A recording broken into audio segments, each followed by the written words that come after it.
Hello everyone, how's it going today?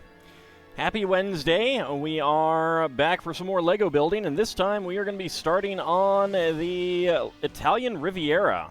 Lego Ideas set number 67.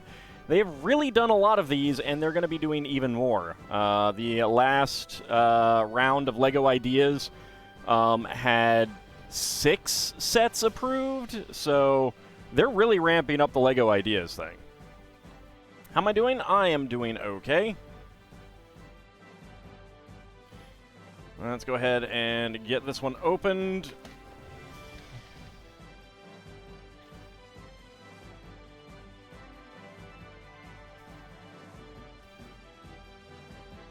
If I can get it cut through. The knife that I used before decided to finally break on me. So now I'm just using scissors rather than an actual knife. Okay, this actually sounds like some of the bags inside may have ripped open. I'm not sure about it, so I want to be very careful on how I get the stuff out. Alright, so there's a 20. There's a single digit, 7. Yeah. So, this is going to be interesting. 15. I don't know which bag ended up being opened. 8. Pretty sure these are not. These are actually intentionally loose.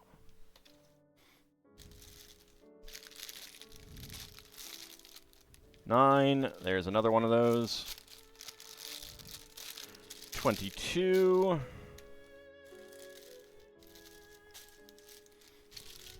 10. 16. Let's take advantage of the lapse in rain to feed the aminals. Alright, feed them well. 25. There's 12.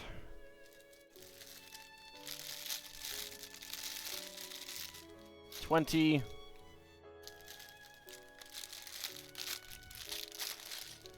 14. There's 4. 2.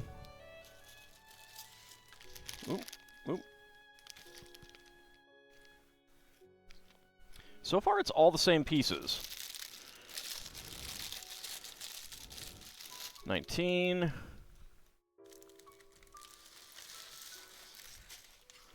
There's the instruction booklet. Kind of crunched. Well, there's 1.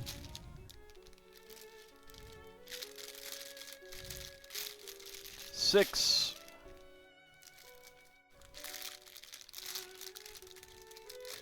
Okay, 18 has some of those parts in it. Does this one have a rip?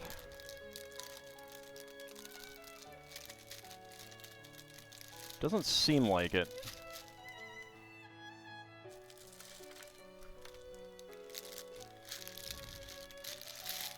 There's 17. And I had one drop on the floor. Because of course. Where is it?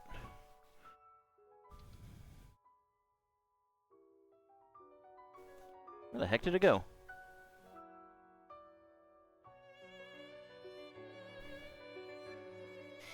I have no idea where the part went.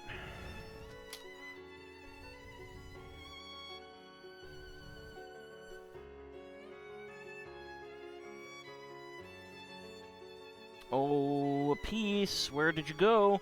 It's not a head, so it shouldn't have rolled too far.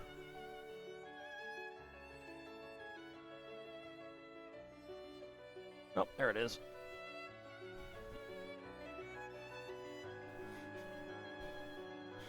Yeah, it's all the same piece, so I don't know if that's might be a goof or if I really do have a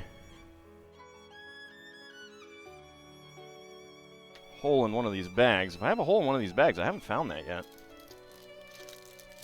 There's 13. Howdy, Club. Found it.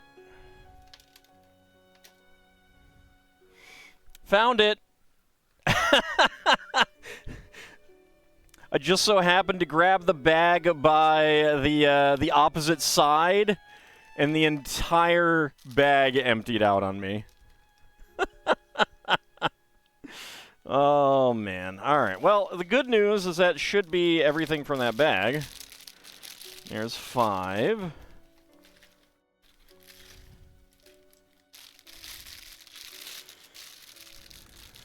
$21.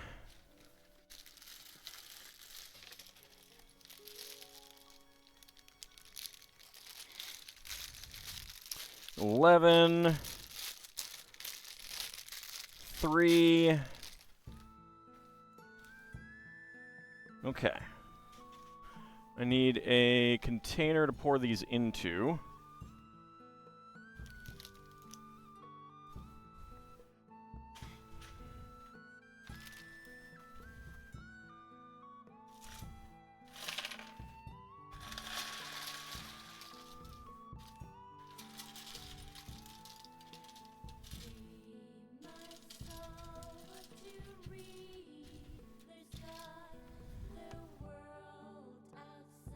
Okay, that looks like it.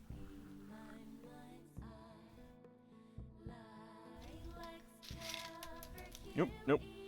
So bag number 24. I'm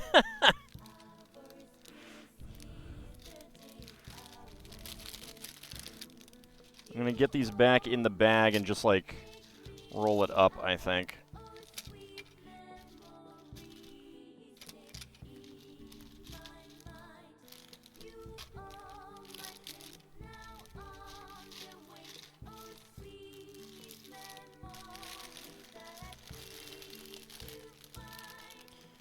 Grab these pieces that already fell out.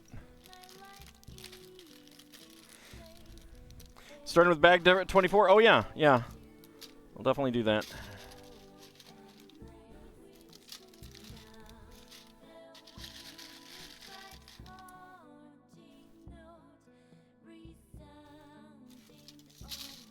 There we go.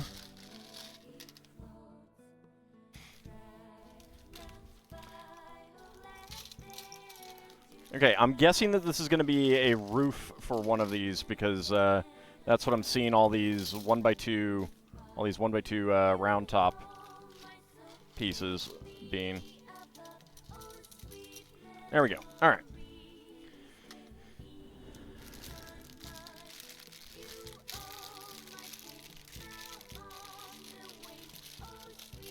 So there's 20. Oh.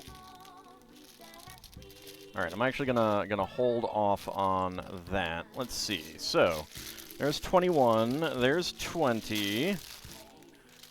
25. 22. 23. All right, so it's gonna be. It is literally the second to last bag.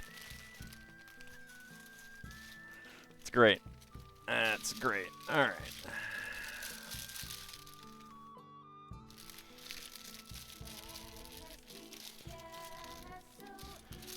Put that away. All right.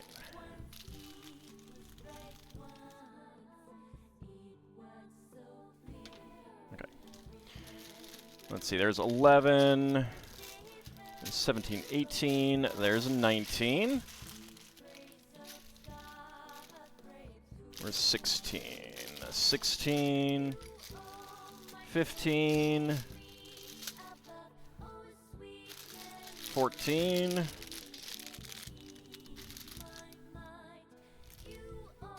13, 12, 11, and 10.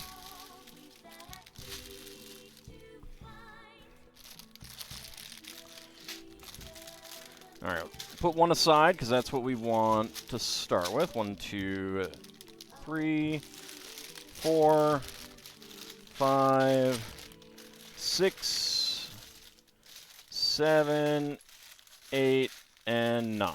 All right.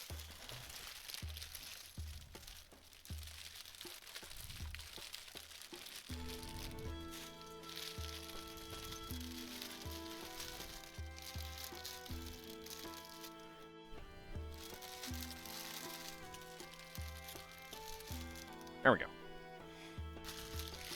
All right, bag number 1. I am going to put the stickers on, so let's go ahead and get those out. There we go.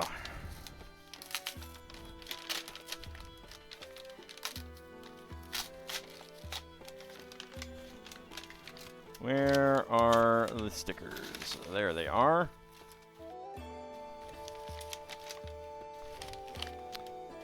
Should be it. Okay, now we're actually ready to get started building. Okay. So, some fun little stickers here. Let's go ahead and put those aside.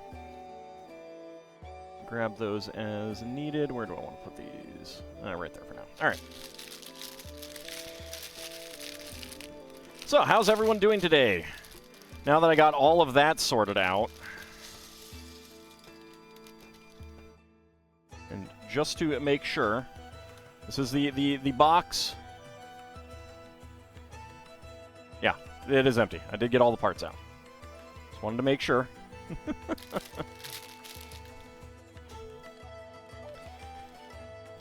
Tired from 17 hours of work. Good lord. I hope you got overtime pay. How did I enjoy Dragon Quest 1? I enjoyed it quite a bit so far. Definitely brought us some new stuff that we haven't seen before in Dragon Quest 1. It ate my face multiple times. So do watch the VODs to catch up. They are now going live.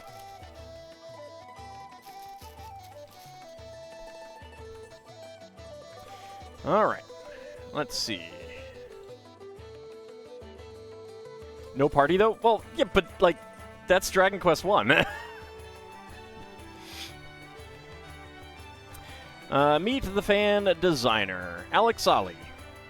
Lives in California and is working towards a computer science degree. Oh, that's probably a bad idea, sir.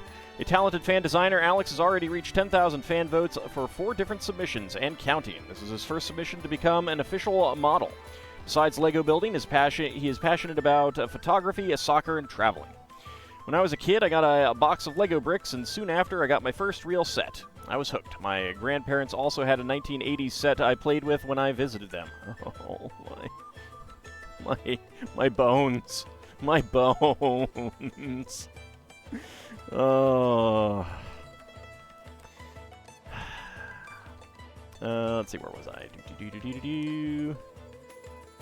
Lego building still means a lot to me. It is a huge creative outlet and helps me feel I'm putting something out into the world. It has sparked my interest in STEM, architecture, and a number of other fields. And I've met some amazing people through the Lego fan community. There are so many great themes out there, but Lego Ideas takes the cake. I lost my place. Let's see. There we go. You have a wide, diverse range of sets, and fans have a direct say in what gets made. I've been a big geography nerd my whole life, and will never pass up the opportunity to travel.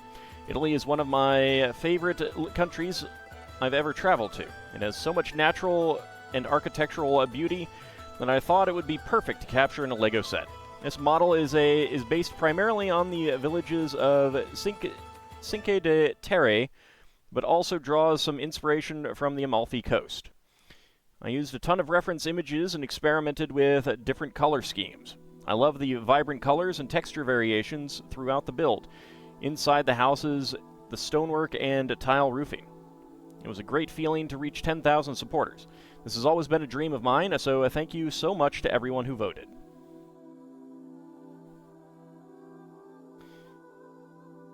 The timeless allure of Italy's coastline. Aldous Dracolich. Look, I have flesh. Admittedly, if I was a Dracolich, I could fake it, but still. Generally speaking, if someone tells you they want to work in IT, respond by asking if they would not rather be happy instead. Yeah.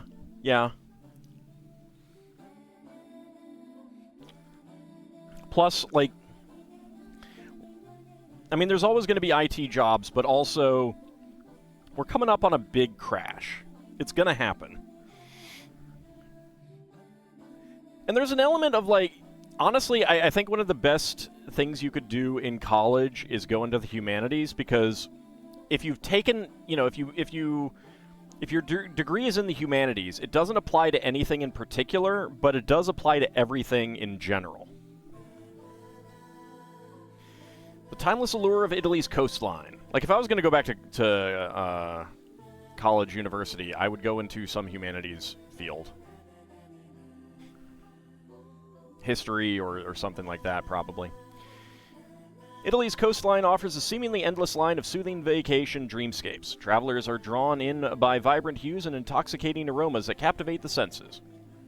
Among the vineyards and orchards, historic houses cascade down cliffsides, bathed in sunlight, with terraces offering spectacular views of the turquoise sea below. God, just the thought of that is making my knees hurt. A warm breeze carries scents of citrus, jasmine, freshly baked pastries, and hints of savory seafood specialties simmering in local trattorias. Centuries-old villages bustle with life. Quaint cobblestone streets lead to artisan shops full of handcrafted goods and local delicacies made with recipes passed down through generations. It's the essence of Italian heritage. Vigistry is correcting your licorice knowledge. Well, you should just tell him to eat some licorice and be quiet. Especially strawberry licorice. The only true licorice flavor.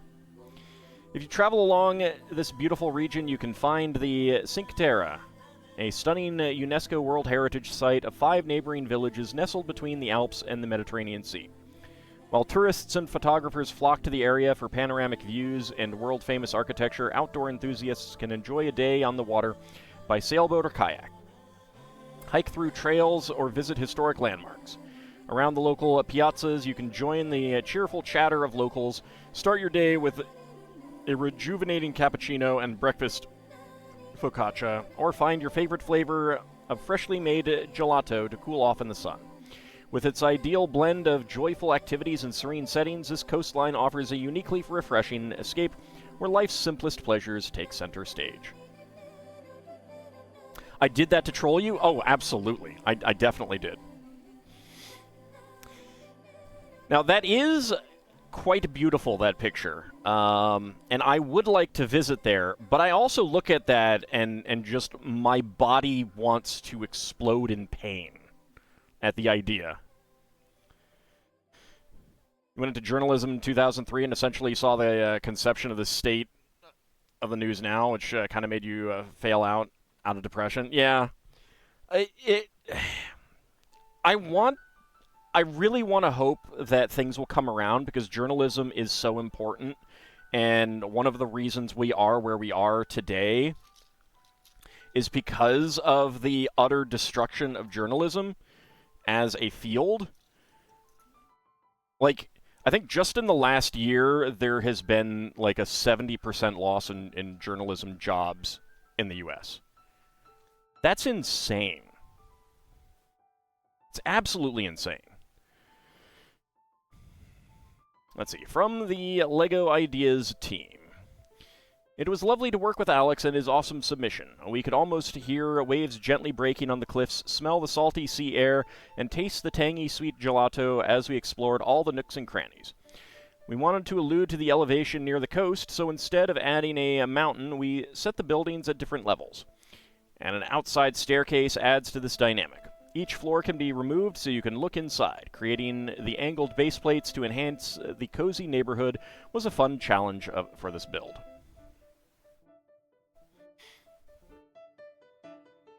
You get used to it? Yeah, but I don't live there, so I'm not used to it. So I'd be visiting and in deep, deep pain, bodily speaking. A reference material and inspiration also included personal experiences. Some of us have lived in Italy, been to Cinque Terre, or are from the area. The set is packed with authentic details like the rocky and abrupt access to the sea, the bollards, the window shutters, and the texture of the roofs with all the antennas and small chimneys.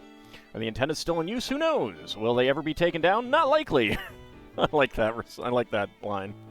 The interiors of the buildings look as realistic as possible and are full of accessories, like the kitchen, the balcony, bathroom, and the marble sink. We even included 2 decorated food pieces. One is truffle al pesto, a must in the Ligurian cuisine. The other is a slice of focaccia, better known as... Is that slurfa or sierfa? I think that's slurfa. Di focaccia, which you can eat all day long. The 10 minifigures all represent characters you might find in this place, including Alex, who is here as a tourist. We hope you will enjoy your visit. I really like the way it looks, and I'm really looking forward to seeing all the details. A bathroom where everyone can watch, yeah.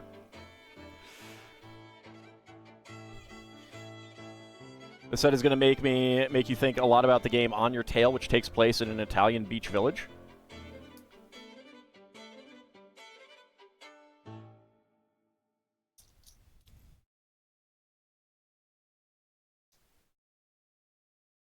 You know, a point-and-click adventure game like the... I'm thinking along the lines of the Blackwell Saga in particular. Set in a location like this could be a lot of fun, like a ghost adventure type game. With the vibrant colors, like vibrant colors really come through well on point-and-click adventure games, I think. They made a game like if they made a game like CK2 for the Bronze Age, would you be interested in that hypothetical game? They kind of did. I mean, it's not exactly the Bronze Age, but Imperator was kind of that. I mean, it's Iron Age, but there's all kinds of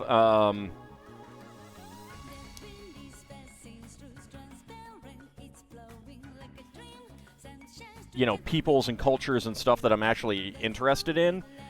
But the game was too numbery. One of the things that I like about CK2 is that the game isn't super duper numbery. Like numbers are important, but you don't have a whole lot of the mana, as they started to call it.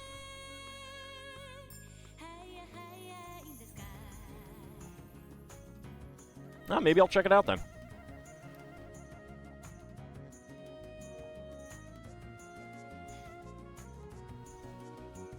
But yeah, I mean, like, I've always wanted stuff like that. But I don't know if... Like, I think my issue is that I don't dig the current design idea at Paradox.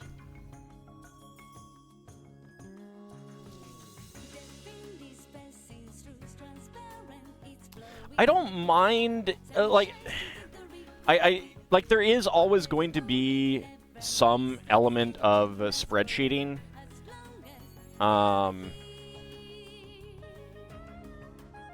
And there's some that I would have liked. There's some things that I would have liked more in CK2.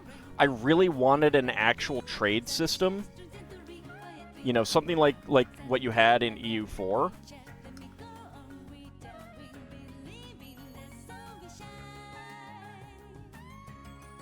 And you kind of got something like that in Imperator, and that was neat.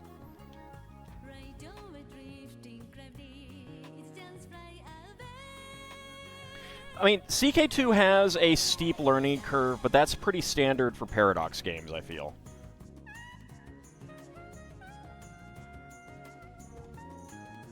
My issue with CK3 is more the...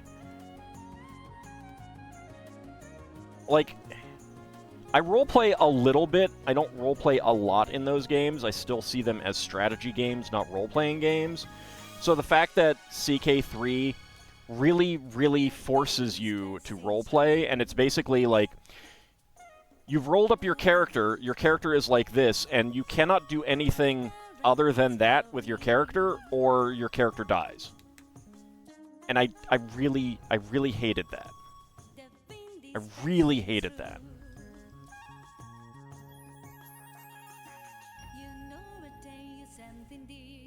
I mean, I'm sure they're, like, I don't want to say that they're less great.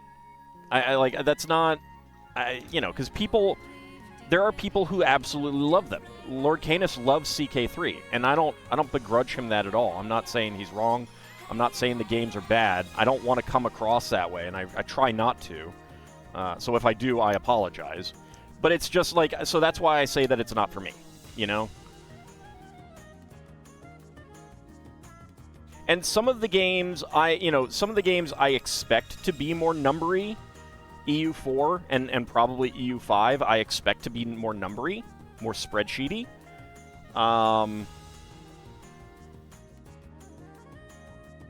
Victoria 2 and 3, I expect to be more spreadsheety, but I didn't want that for CK3. And admittedly, that's not my problem with CK3, although it does have a little bit more of that. My problem with CK3 is that you have to play it a certain way.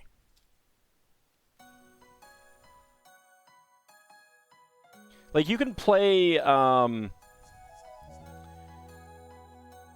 CK2 tried to get you to roleplay your character too, it just didn't get the stress mechanic. I mean, but... It's more that your character has different options depending on what your character's traits are. And it doesn't kill you for that. And it also is... It felt more like...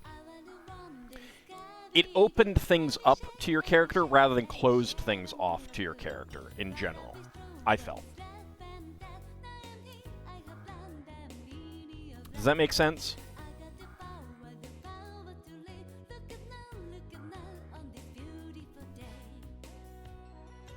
Like, CK3 feels like it closes things off to your character, whereas CK2 feels like it opens things up to your character. And that feels better, from my perspective.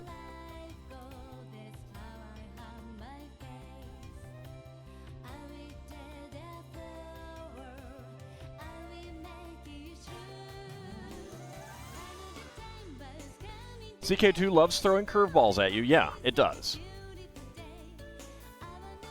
Thinking of doing an RPG Maker project? What you got so far? Modern day, dark sci-fi theme. Main character is a flesh golem detective.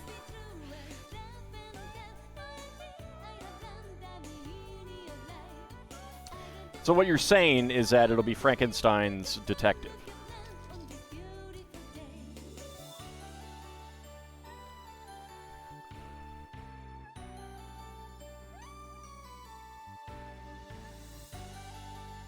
No, and I didn't take it that way. I have years ago I kind of realized that I could come off as like I'm right and you're wrong kind of thing, and I probably still do in a lot of ways, but I try not to, at least a lot of the time. There are definitely still some things that I feel like I'm right about, and I'm okay coming off about that. But when it's definitely an opinion, like, you know, is this game good? That's an opinion, and I don't want to try to dissuade people from liking things or make people feel bad about liking things. If they like a thing that I don't, great, more power to them, kind of thing. I'm happy for them. I really am.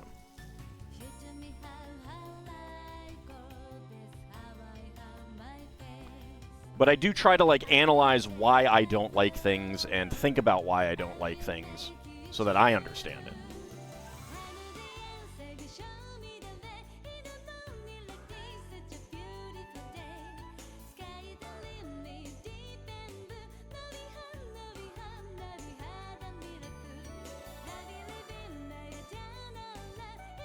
So that's, you know, like, that's my main motivation for trying to treat things the way they are. You know, and it's kind of like, you know, is it no longer the golden age of Paradox? I don't know. Just because I don't like the direction that they're taking doesn't necessarily mean that it's no longer the golden age. You know, if there's tons and tons of people who like those games now, especially if there's more people who like them now, then probably not, you know?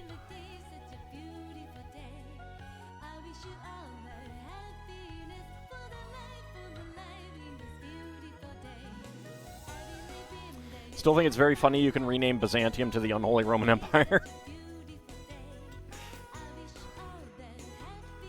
I do appreciate the ability to rename in Crusader Kings.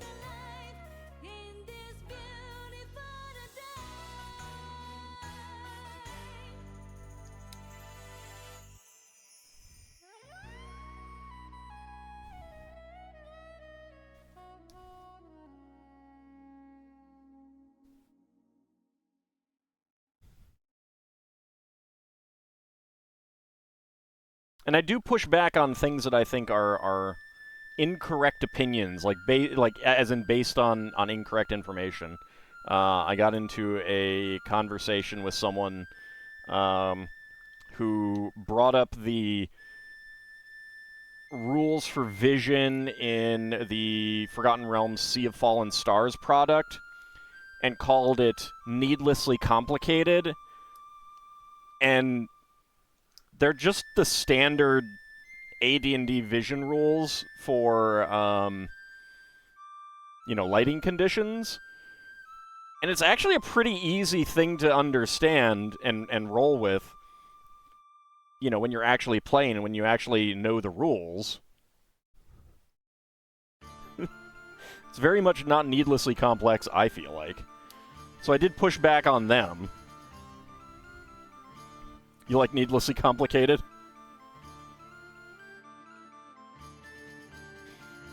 You might prefer Morrowind and previous, but by the numbers, you can't say that Bethesda isn't doing well. Yeah.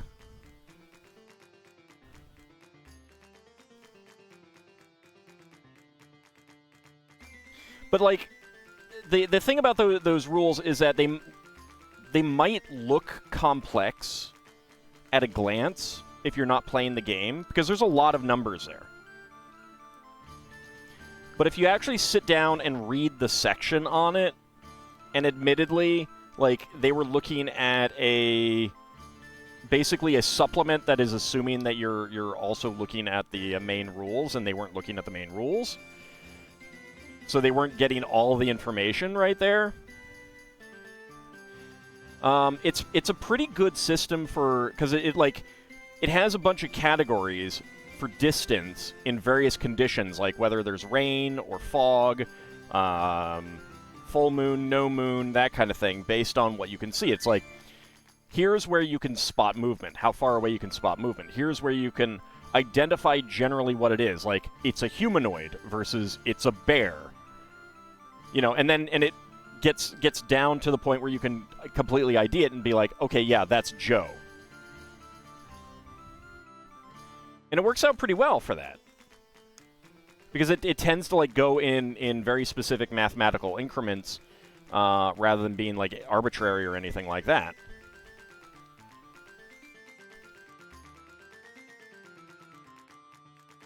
And it's just, you know, a good system for being able to describe to players what they're seeing. You know, something wakes them up from camp at night, there's no moon.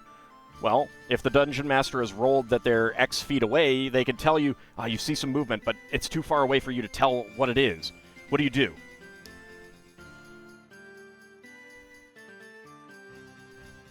You know, and then the players have to, like, you know, decide what they want to do. Do they want to try to close in to get a feel for what it is, to identify it? Do they... Oops. That needs to go there.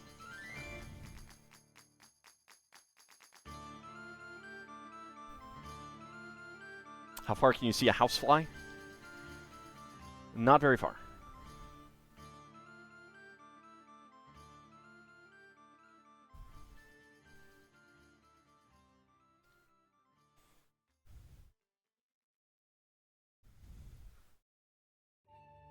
Okay. So, our spare parts, we've got a trans-light blue 1x1 quarter cylinder tile, a clear 1x1 cylinder tile, a clear 1x1 tile slope, and a white 1x1 plate. That's our spare parts.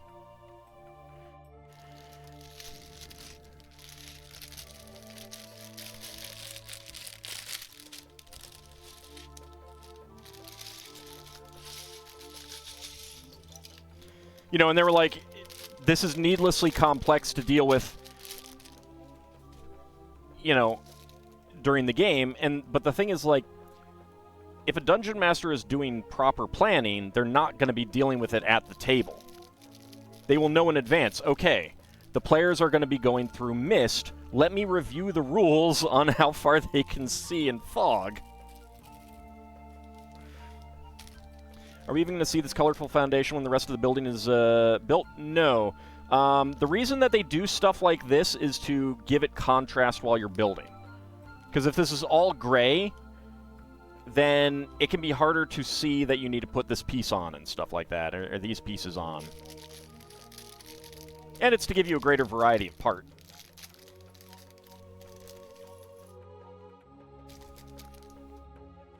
Sometimes they just have those being made and stuff like that.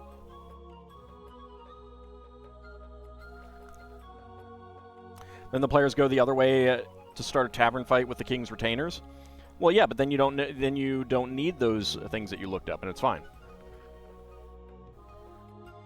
because you still know them.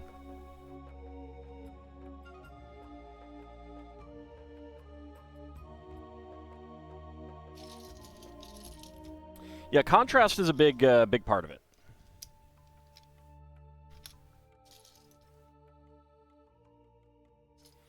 Easier to see in a mass of parts like this.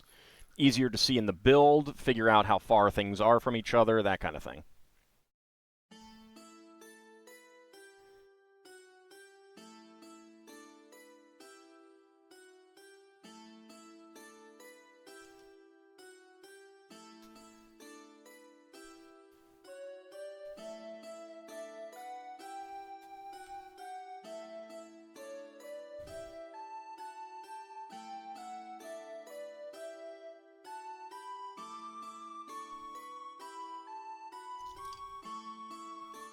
I feel like I had another discussion that I was going to bring up, too. You do appreciate the advice given, Ald? About what specifically? Sorry. If I gave you advice, I forgot what the advice was. Like, just talking about how I feel about the game and stuff?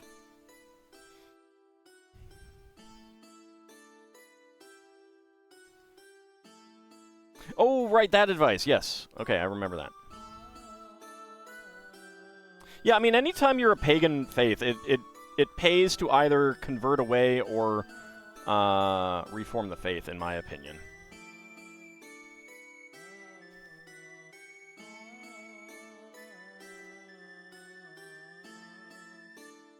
Plus, when you reform the faith, then you can, you know, put all the old Tengri people to death. Because they don't believe your book.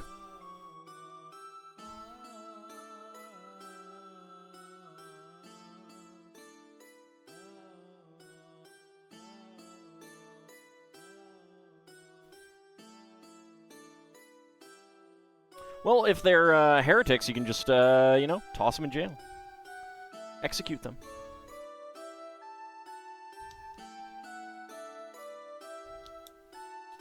That'll teach them. You should have liked me.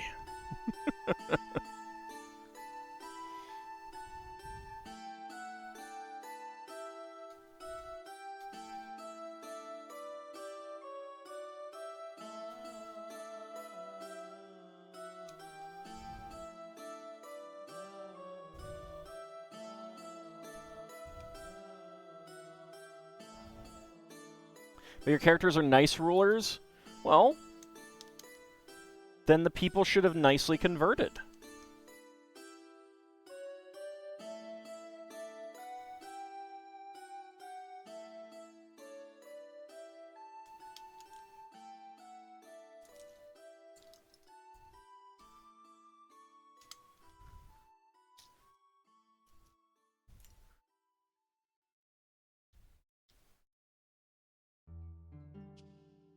Except the one ruler who is cruel.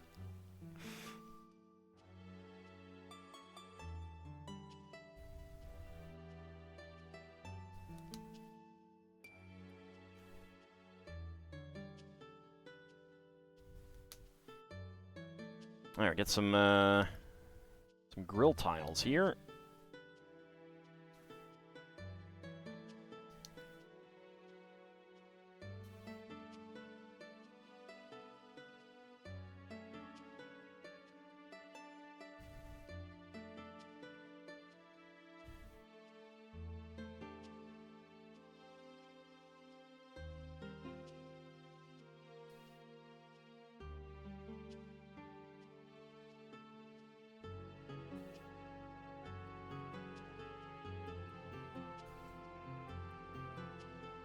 Alright, need a 1x5 and a 1x3. There we go.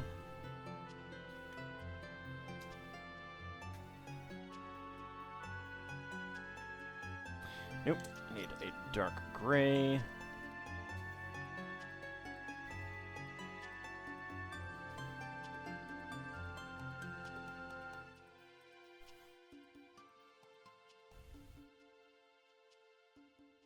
So it's going to be interesting. I'm still working on like gathering ideas and information for my Greek deities project. I still need to go through and edit my old ones. I don't know when I'm going to get time for that. Maybe I need to find someone who's willing to like do some editing for me.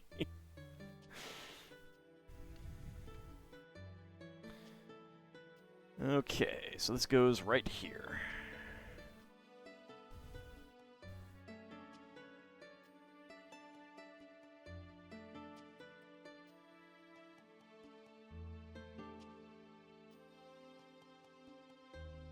But yeah, it's interesting, like, looking at how the Titans were presented in the older material, and then just kind of like being... That's not even close to how the Greeks thought of it.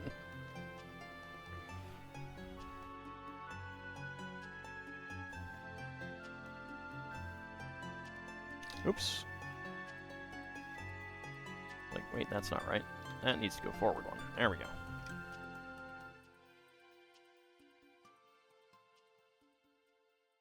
Because it, like, puts all of the Titans, all 12 of them, in Carcery, and they really shouldn't.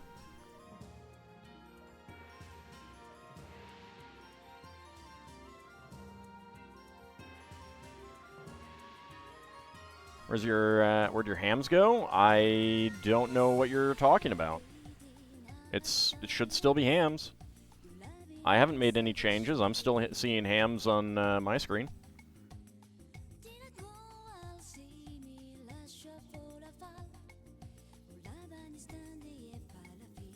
I don't know how Twitch does things. If Twitch is changing stuff, it's I got no control over it. Oh, that's the watch streak tally. Yeah, okay. Yeah.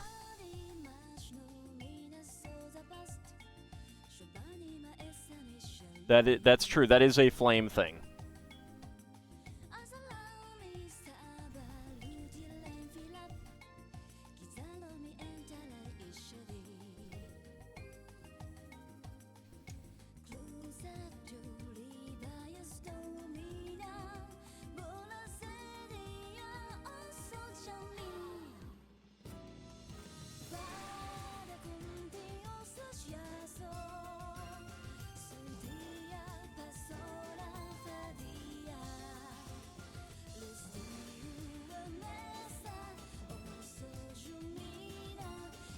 No Dargans in your project. Ugh. I don't know if I can support that, Lord Canis. I don't know. I think there's got to be Dargans.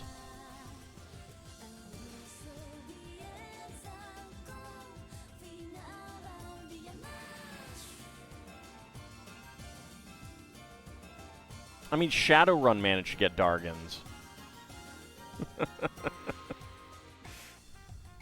You're dead, Armitage.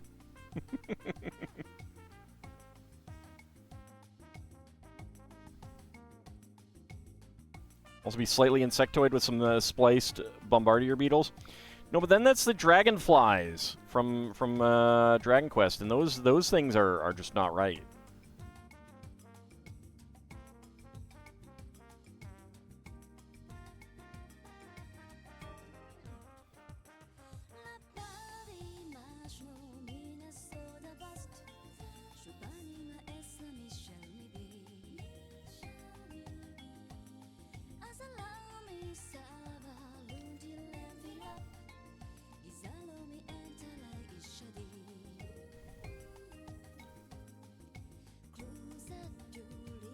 You're looking at trying to veer away from fantasy for this.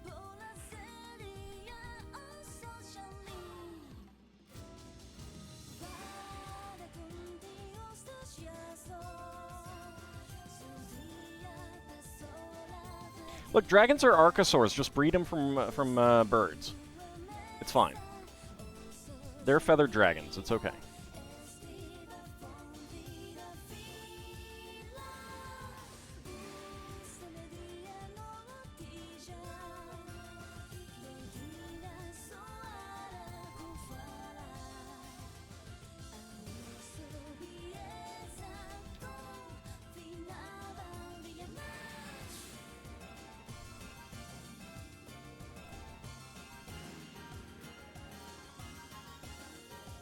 Dragons are no archosaurs. Archosaurs don't have 6 limbs. It's a special mutation. Don't worry about it. Don't question it.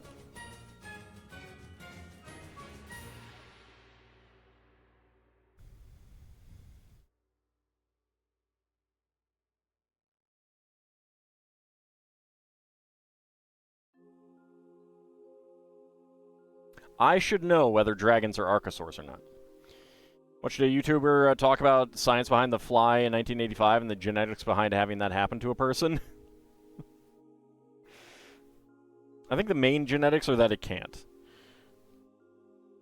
Well, now, this is a very special crab. He's got an ice cream cone.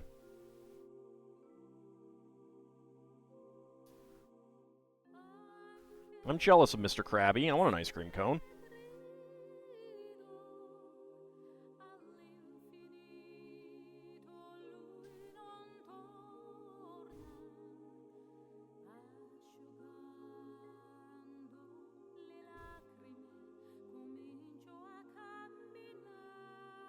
I need to watch the original. I actually watched the original, The Thing from Another World the other day, and I'll say, for a 1950s monster sci-fi movie, it's not bad. It's way too talky at the beginning, as is pretty standard, but there's some pretty great pyrotechnics for a 1950s movie. I'm an adult, I can buy ice cream cones. Well, yeah, but that requires going out, and I'm lazy. I want to have an ice cream cone right now, right in my hand. Just like this Krabby does.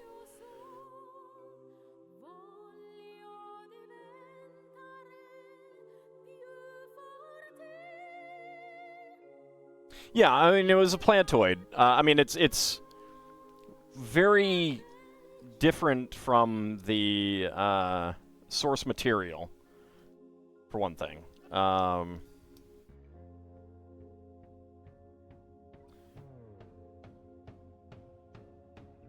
But it was interesting, like, from a filmmaking perspective. From a, you know, like, again, like I said, for a 1950s B-movie, monster movie, it wasn't bad. I was expecting it to be a lot worse.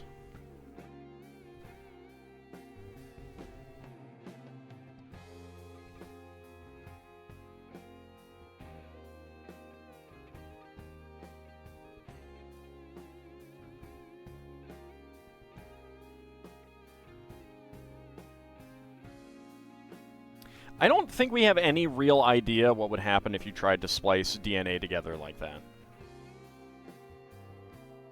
It's entirely possible that it would just not be compatible at all and not create something compatible with life.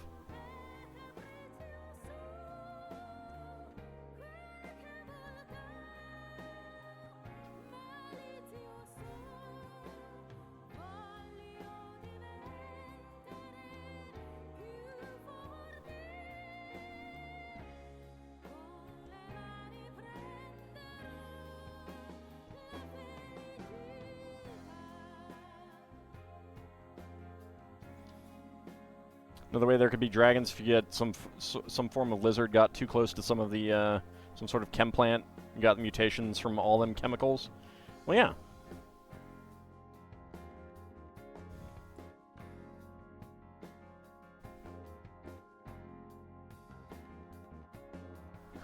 That's why it's sci-fi and not actual science. Yeah.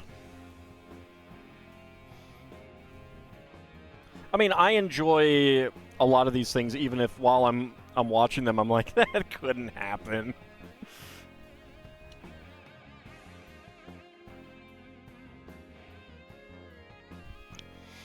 Let's see, did I watch anything else recently that was pretty good?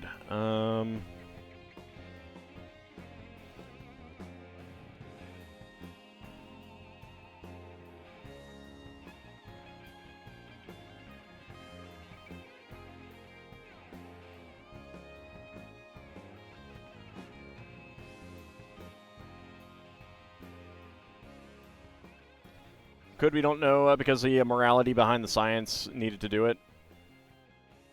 Well, with humans, at least.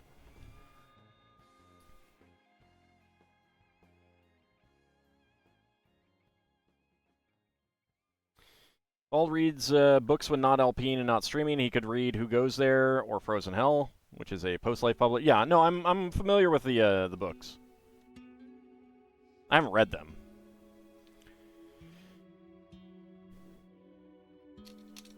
But I am familiar with their existence and... Oops. That should go there.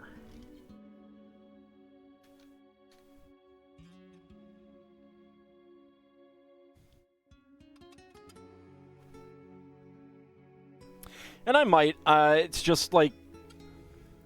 I don't know why, but I don't like reading sci-fi. I love watching sci-fi, I don't like reading sci-fi.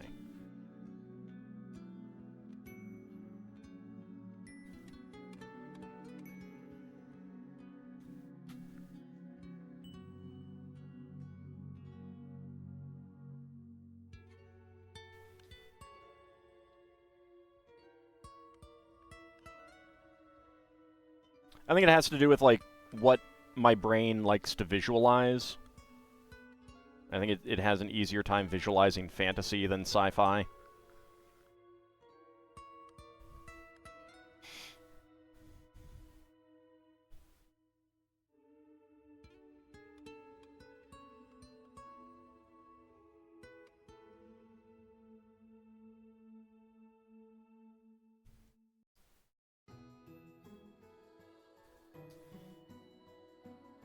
Alright, so get that, and that goes right here.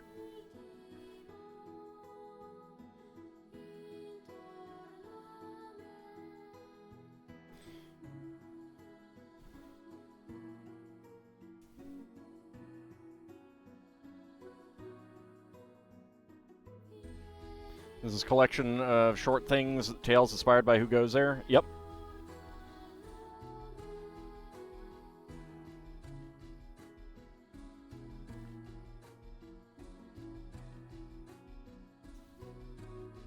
Like, it was kind of funny, there was, on another Discord, a bunch of people were talking about the original Appendix N, and I guess in one of the recent 5e books, they, published, like, an updated Appendix N,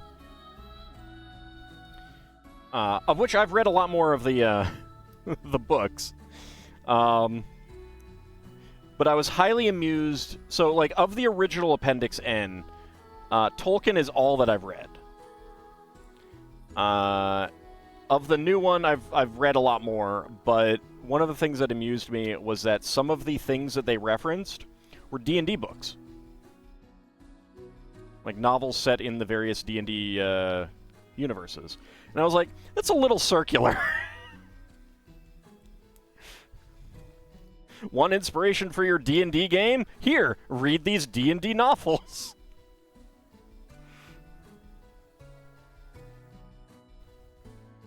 Wait a second.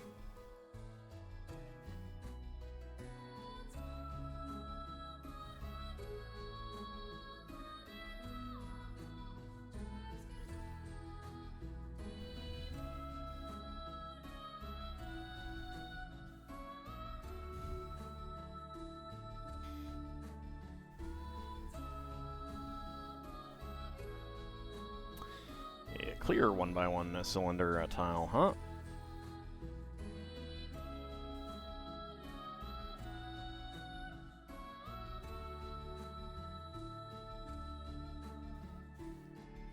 Do have an ad break coming up soon.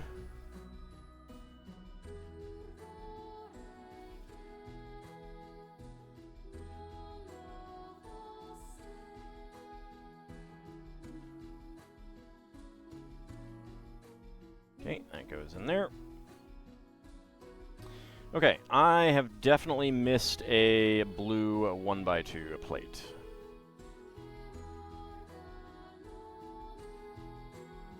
I think I see where that is supposed to go.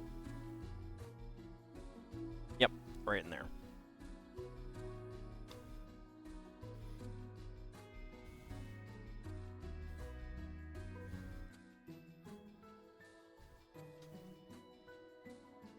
Like the updated Appendix N from whatever the 5th edition book was in question, I don't know which one, does include things like the Wheel of Time, which I've read. Although I haven't finished that yet. I haven't read any of the Brandon Sanderson ones. All right. Spare parts, 1x1 tiles in dark gray and beige, 1x1 plates in gray and tan, 1x1 tile with round end in dark gray, brown 1x1 cylinder plate, and dark gray 1x1 tile slope.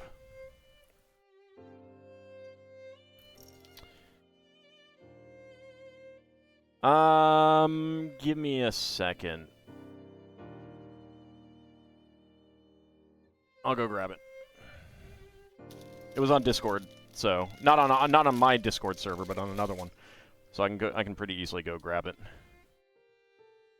Doo-doo-doo-doo-doo.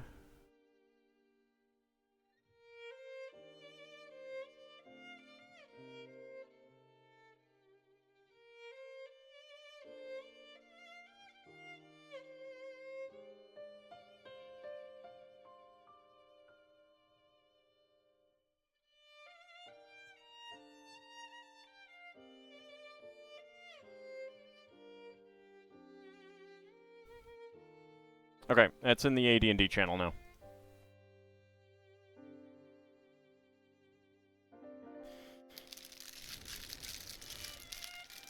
Have I ever read the ever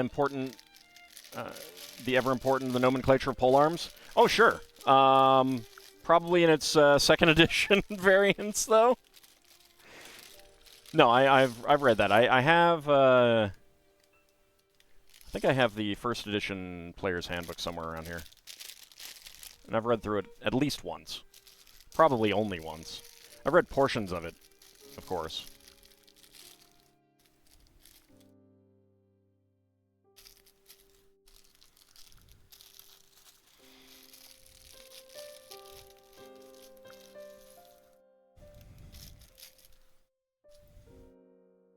I love how nerdy it is that they had all these different pole arms just because Gary loved the different pole arms.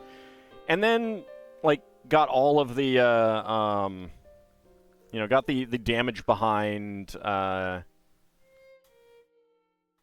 Warhammers not handled well, shall we say.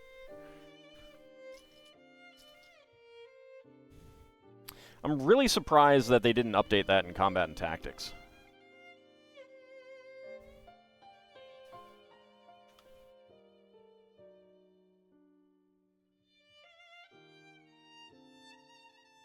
Expecting to have to have read a lot less of New Appendix N, but you've read a good bit of it. Adding D&D books like Dragonlance and Dristor are a bit circular. Yeah, very much so. It's like, one inspiration for D&D, well, have you tried D&D?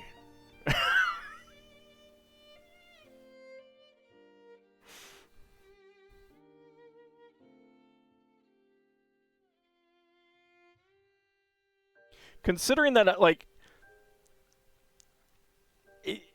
it's fair, although still a little weird, to recommend things that are clearly based off of D&D, but aren't at least but at least are not actually D&D.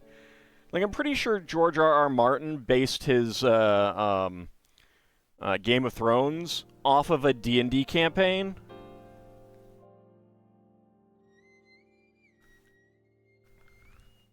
There are some very, very distinct similarities between that and Birthright, and I don't think it's a coincidence.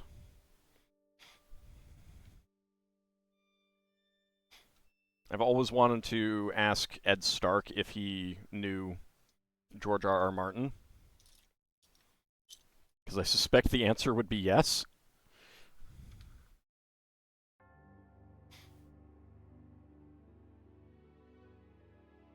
Yeah, I think that's one Piers Anthony that I haven't read, actually.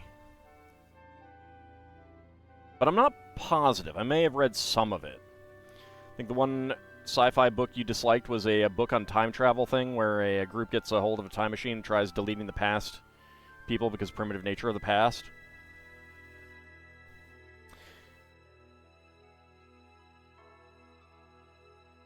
So I liked, like, my father had a book, or had a series of books from the, I think, late 50s, early 60s. It was a series of sci-fi for young boys kind of thing. And he read a lot of those to my sister and I when we were kids, and I enjoyed those, but I was also younger, and they were not, like, I mean, it was sci-fi aimed at a young audience, and I was a young audience.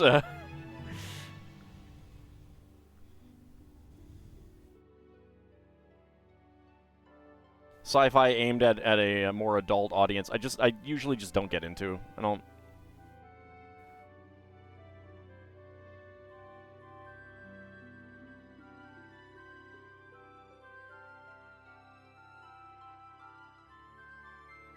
I don't know, just not my thing. Whereas I like watching it.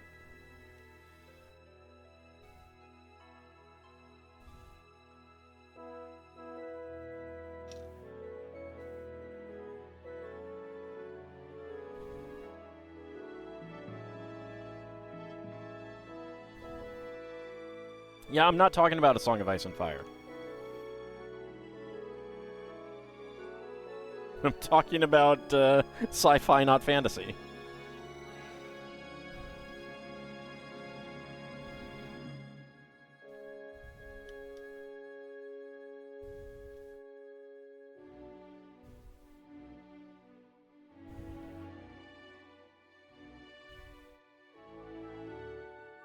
Let me see what I have read on that list. That is true. I feel like the, I wonder if I didn't get a very high definition one, because I feel like that is not as high def as it should have been. Oh well. I'll look later. Ooh. OBS dropped. Hold on.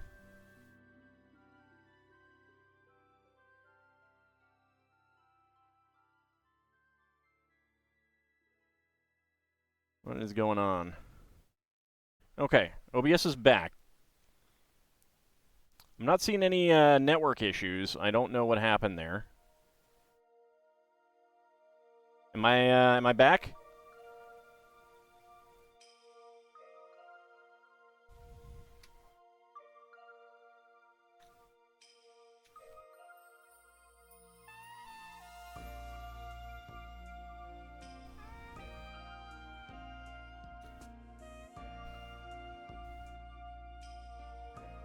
I'm not sure what happened. It doesn't look like I lost a connection.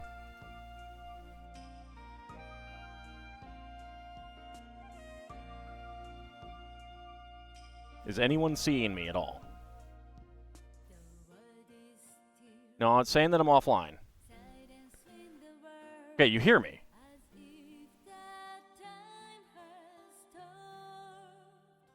Let me reload my my stream manager, see if it says that I'm online.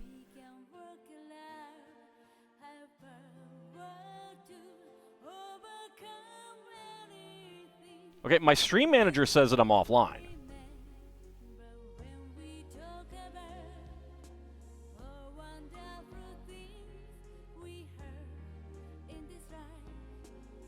And one of my chat windows has decided to not work. Let me refresh that.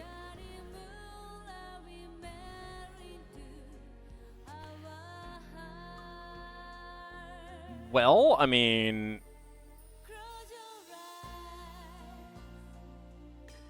like, OBS thinks I'm online.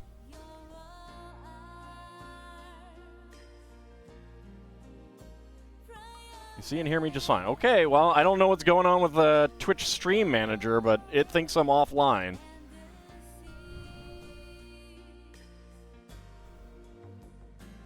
So I guess we hope that that fixes itself. Twitch, go home, you're drunk.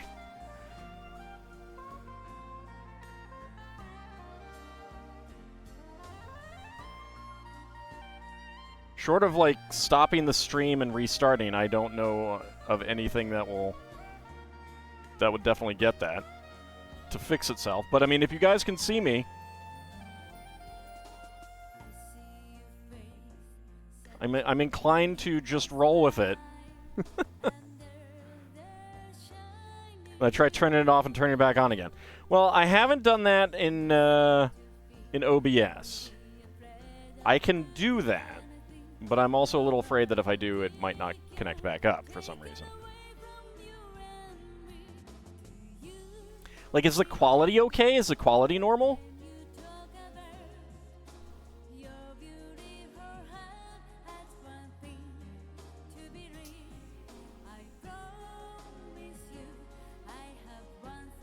Turn the whole internet off. Have I tried sacrifices to machine spirits? I have. They don't like goats for some reason. I don't know.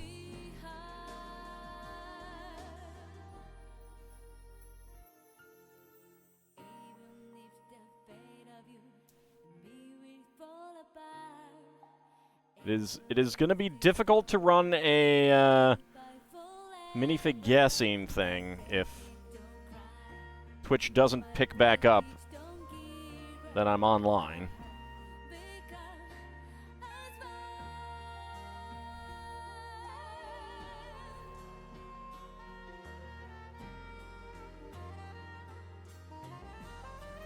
I mean, it is counting down pre-rolls. Let me try refreshing again. Maybe get some fishies in this rack thing here. Okay, now it is saying that I'm online, and it is indicating that it's going to run another ad again. So I don't know what's up with Twitch.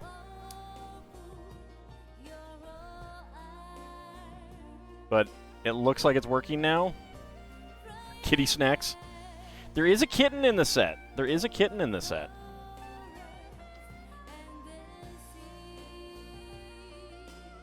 Okay, get some fish in the racks there. Twitch be twitching lately? Yeah, it seems like it. So sorry about the double ads. Nothing I can do about that when Twitch thinks that I've gone offline. It's your fault no ads to be found in Perth.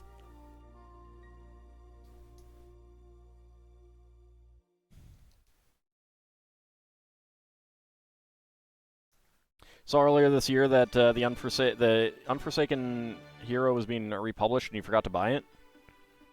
Can you still get it?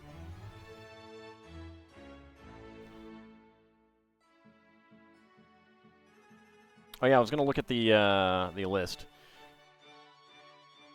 I don't know why it's so low res. I think it was higher before, but let's see. So Lloyd Alexander, Book of Three, and the rest of the Chronicles of Prydain. I've read lots of Piers Anthony, but I don't think I've read Apprentice Adept. Maybe one of them or something.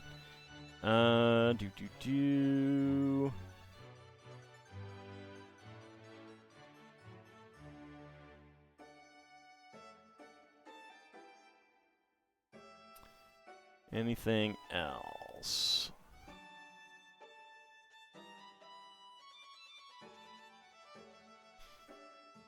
Yeah, this little thing by Hickman Tracy and Margaret Weiss, Dragons of Autumn something or other. I think I've read that one. Maybe once or something. Robert Jordan I've read. Ursula Le Guin, Wizard of Earthsea, of course. Though I don't know if I read the last one. I read some of George R.R. Martin's Game of Thrones, and I didn't like it.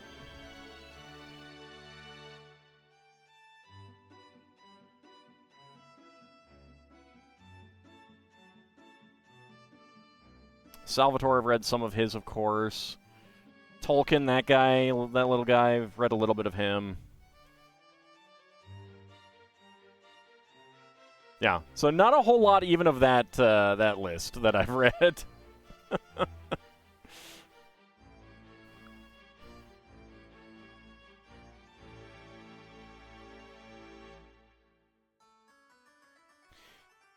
All right, so another ad is running. I don't have any control over that, unfortunately. But I do have control over this little table here that we're making.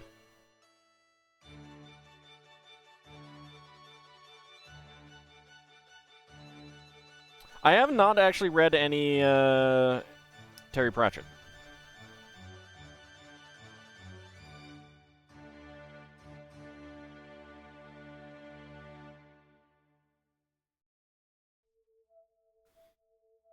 I would like some fries. I would like some fries. I know.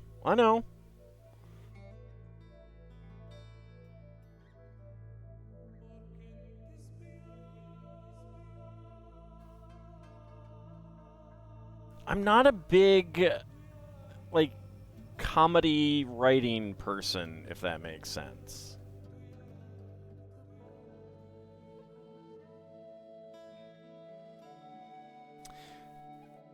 Am I not reading Terry Pratchett? That's a shame, yeah. I know.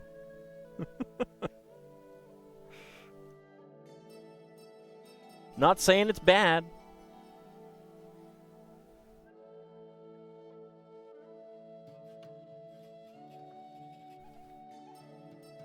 Alright.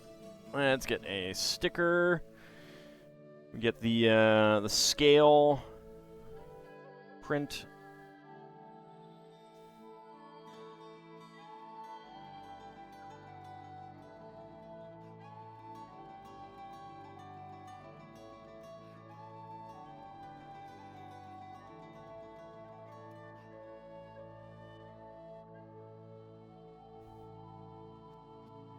There we go. It is, yes. And then we get a 2x2 tile with center stud and a crabby. Another crabby.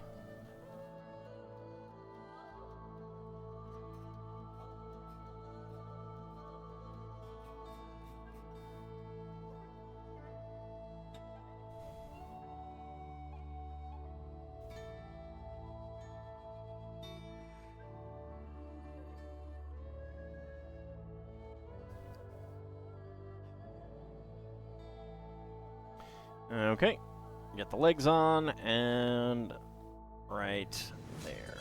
So we got a little fish shop, little scale for the crabby. Howdy, little bunny. Twitch finally let you log in. Excellent. Welcome back.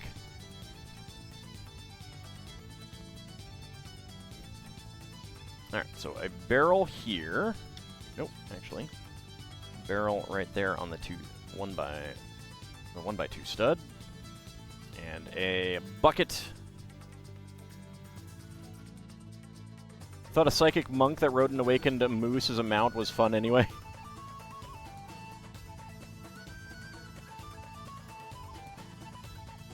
There we go. Okay, actually, it's probably easier if I get the bucket in. There we go. And then the barrel.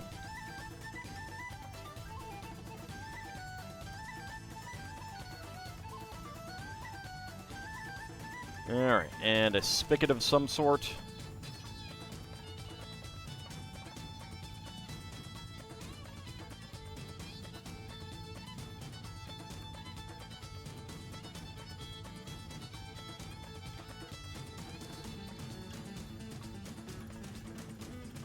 And some dark orange.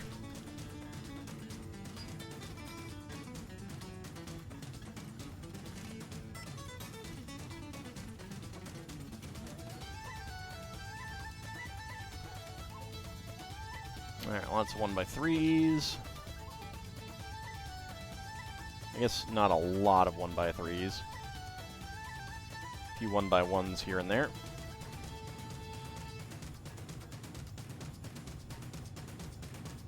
That's okay.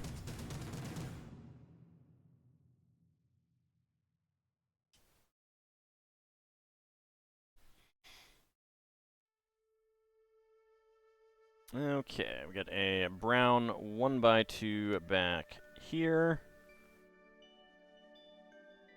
A brick. Two more 1x3s. You did miss a Twitch hiccup, yes. Yeah. I still don't know why that happened. Since Ald admitted to not reading Discworld, you'll admit you regret reading Michael Moorcock. He is painfully mediocre and narcissistically arrogant. I have no opinion.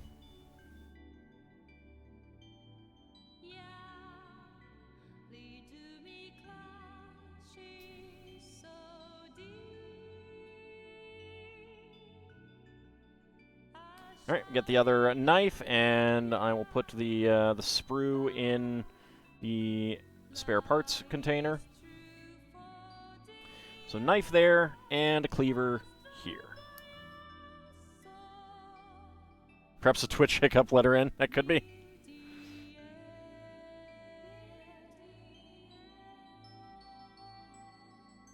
Improv is a skill that you can train if you want. If you wanted to.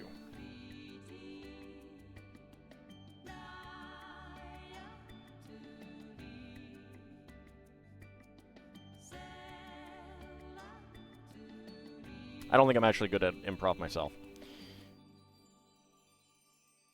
Twitch let you log in yesterday. Just thought it'd be more fun to surprise us tonight. Well, I mean, it's not like I was streaming yesterday.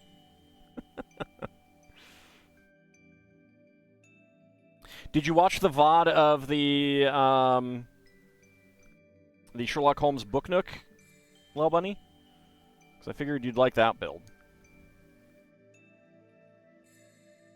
We'll say this to all. If you start at the first Discworld book and work your way to the end, there is a coherent timeline. Also, if you don't read Death's Lines and Christopher Lee, you have failed as a reader.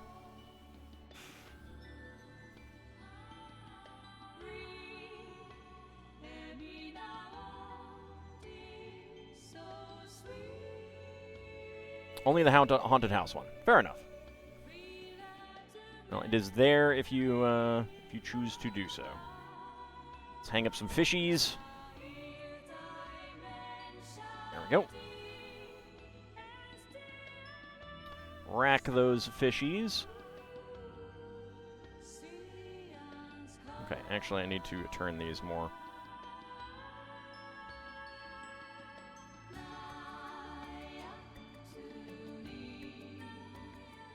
There we go.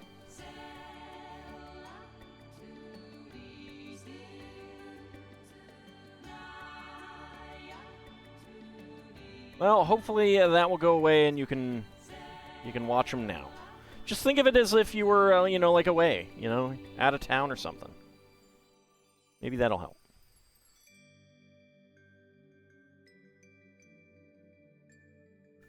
And you're here now, that's the important part.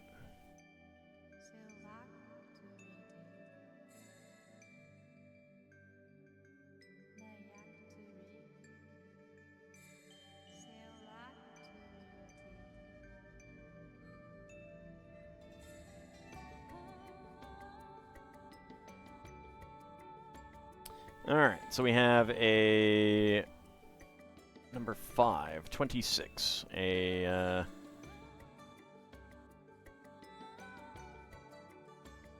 house number here.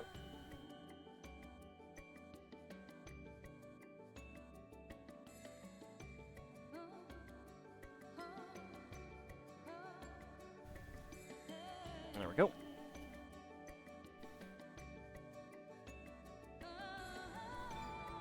And I don't think that the mold is quite the same, but this was originally both a net and a wind sock for Fabuland sets. So this is originally a Fabuland piece.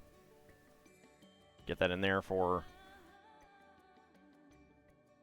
getting some fishies. There we go. Is that a mousetrap prop? It does seem like it, doesn't it?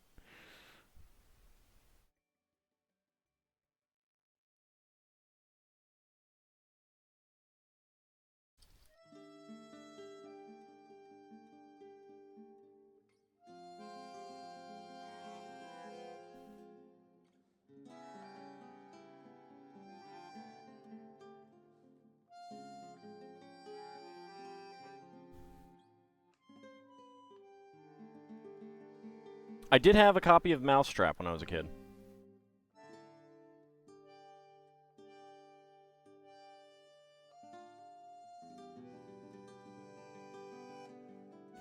There we go. Get a little arch there.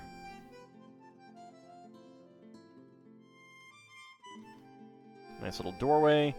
Kind of curious how... Okay. I actually thought it would be a lot lower, but that is actually decent. I think because of the height of this part right here, it seems a lot lower, but you do have steps inside. You liked playing with Mousetrap's various parts? Oh, yeah. Oh, yeah. That was one of the great things about Mousetrap. All right. 1x1 plates in beige and dark orange. 1x1 quarter cylinder tile in beige. 1x1 cylinder tile with top peg in gray. A black bucket handle. And a gray nozzle. Bag number 4. Started to record your post-Odin Seer game. Good lord, you forgot how unforgiving the Metroid for the NES is.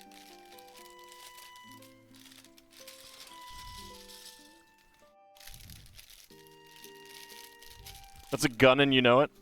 It's a nozzle.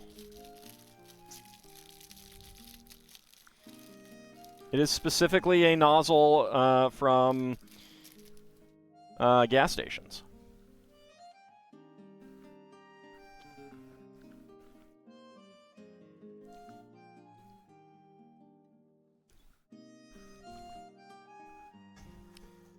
Okay, can of soda over there, so I actually remember to recycle it after the stream.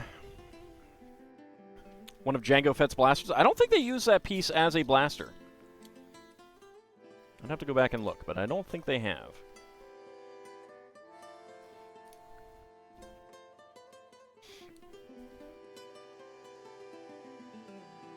Pickle Rain. Ew. Ew. Ew.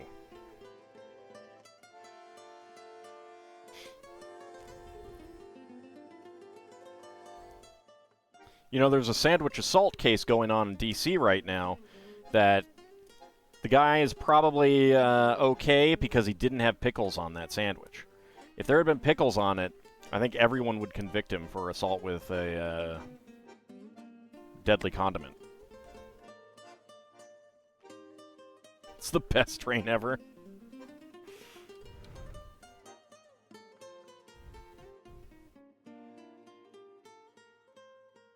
Yes, it is still going on because it's only been a couple days.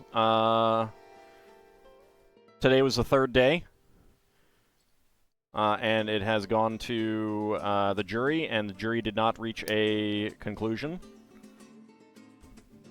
So they got sent home, so we'll probably find out about it tomorrow.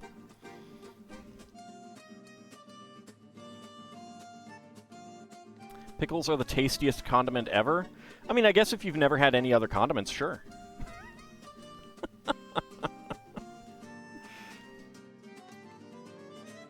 It was. It's just going to trial now.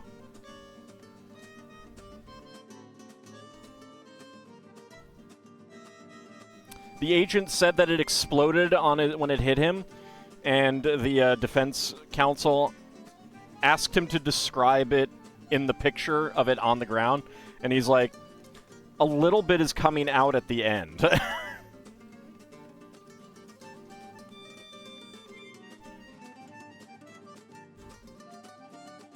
So for various definitions of exploded. Happily surprised about yesterday. Yesterday was a good day. So, Lil Bunny, I think that one they tried to indict the person with felonies. It's legit, Isovan. A guy threw a sandwich at an ICE agent. They tried to get him indicted on a felony, and they couldn't.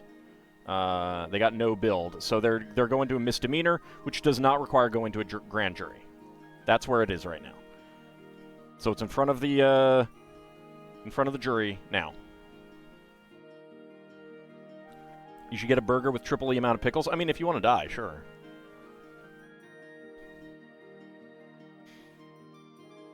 I mean, I will mourn your passing, Bahamut.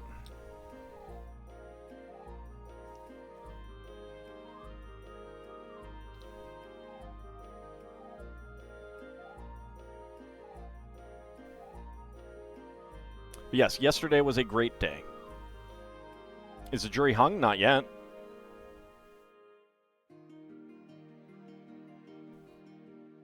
They just haven't finished their deliberations yet.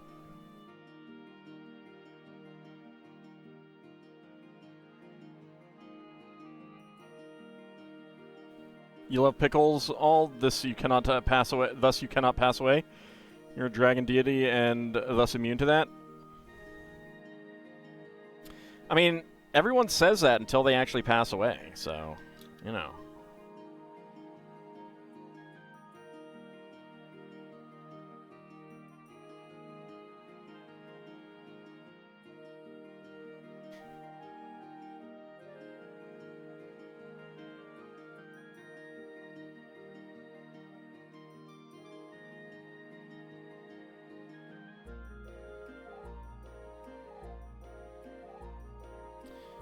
Oh, there's the other 1x4. I was like looking around for a 1x4. I was like, I'm not seeing a 1x4.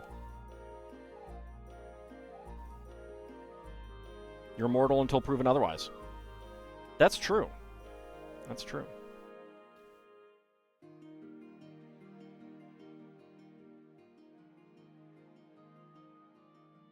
I'm watching Mysterious JG play through Lost Odyssey, the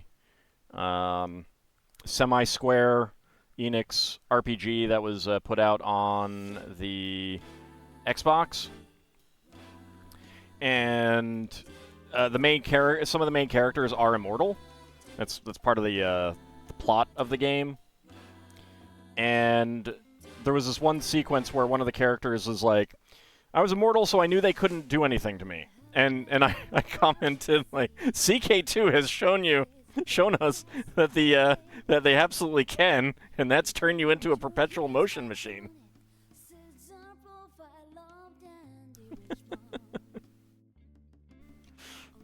It's one of my favorite CK2 events.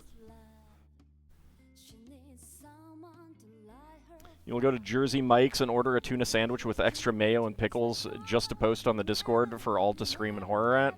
I mean, I could also just delete that message.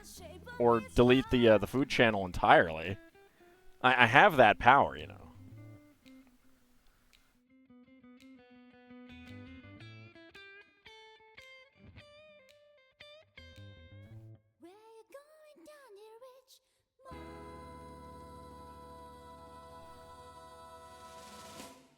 No, he was making comments like that. It was kind of silly, but it is still one of my favorite CK2 events, turning another immortal into a perpetual motion machine.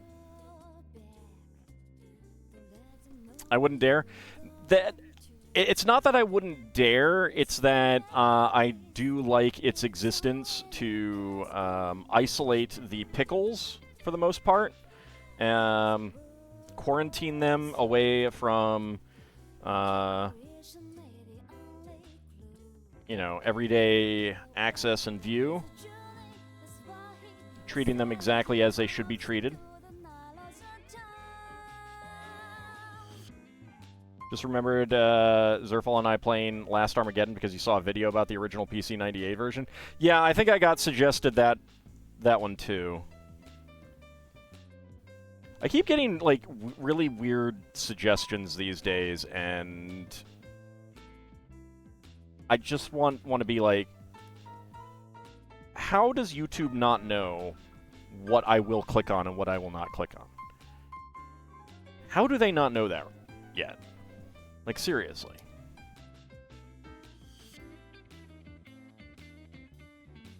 All of this data that they have, they should know by now that I'm not going to click on a clickbaity video like that.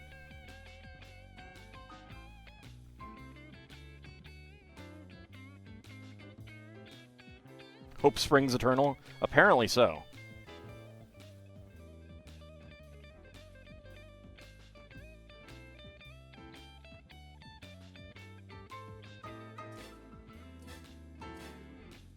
No, see, the reason why I won't delete the gastrointestinal delights channel is that if I did, then the pickles would break quarantine, and we can't have that.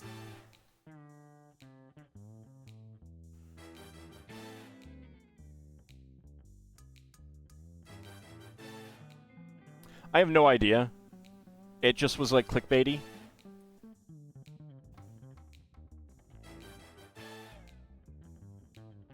And I have a general aversion to one-off gaming videos. Like, that's not what I like to consume on YouTube. I have a general aversion to the one-off videos in general.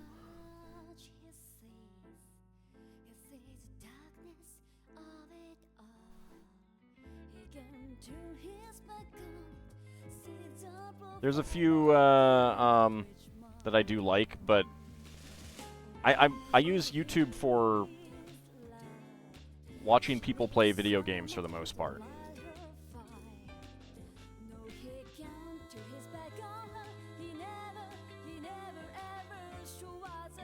And most of the videos about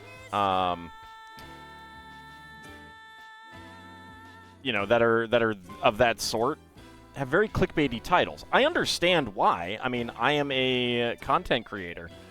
I understand the pressures. That doesn't mean I have to agree with it.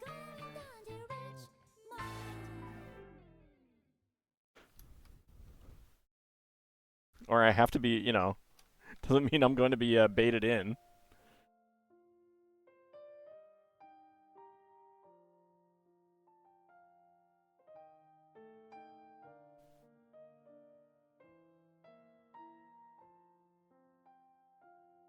But I've noticed that traffic to my channel has plummeted.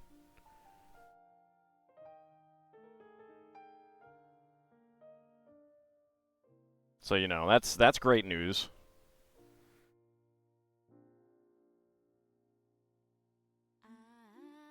You're cleansing your timeline with a 5-year-old wrestling series from one of your subs. Yeah, when I want a suggestion cleanse, I will watch like an hour of music videos. Very quickly changes up what's being suggested, at least for a little while.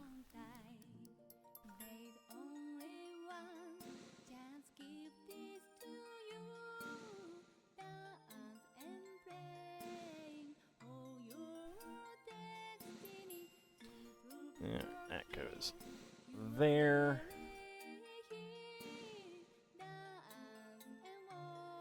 That goes there.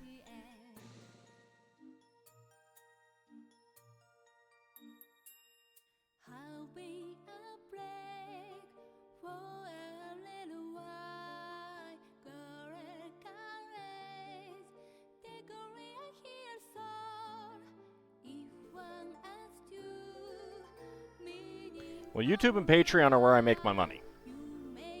Twitch is, an added bonus, but it's mostly a drop in the bucket in comparison. So if YouTube changes up its algorithm and it kills my channel, that's bad for everything. Here we have a black harpoon gun used as a railing.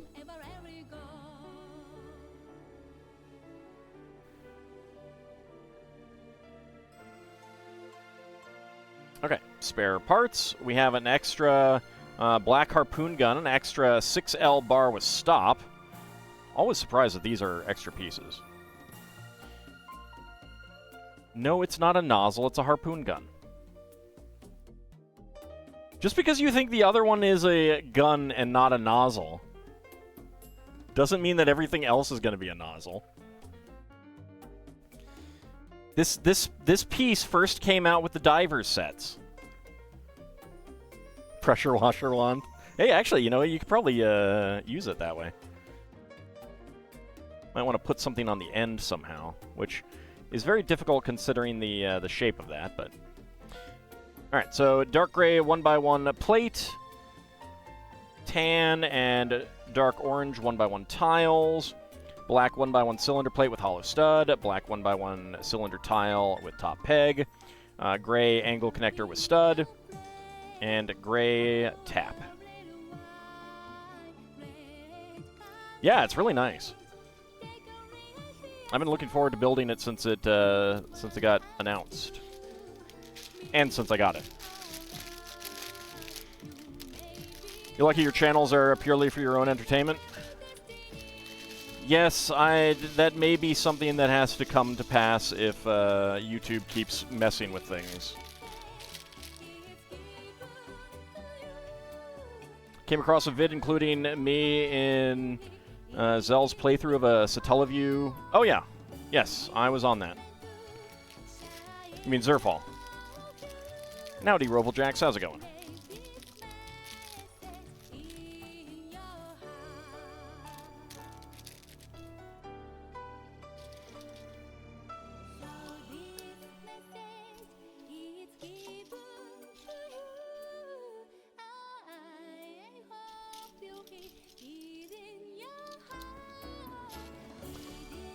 It was a nice-looking game, but boy, was it a weird one.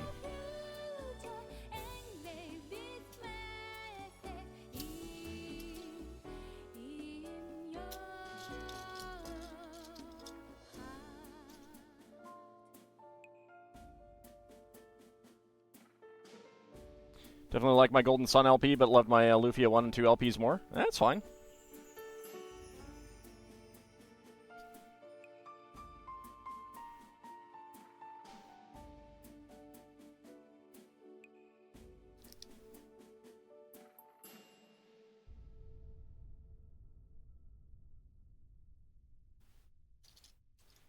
Get some blue for the water.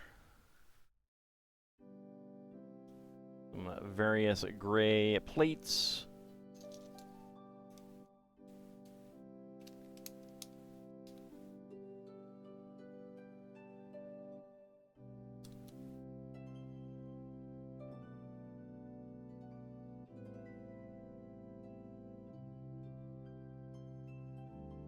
If you replace the hard drive of that laptop or get a new one, you can...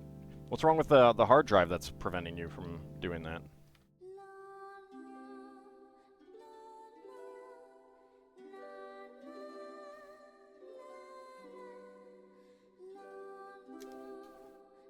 Is it overheating or something?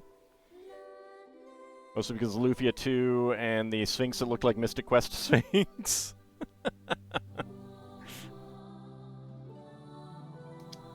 And you got a call out for that? I always try to remember when people say things. I'm not always great at it.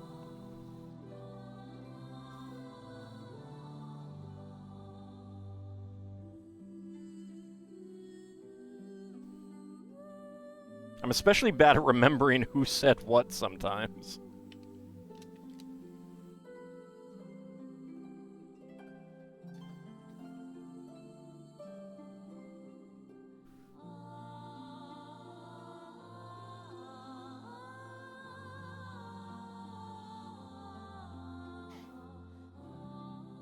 Okay, now we set that aside.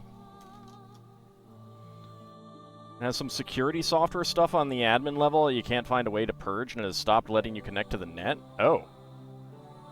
That is weird.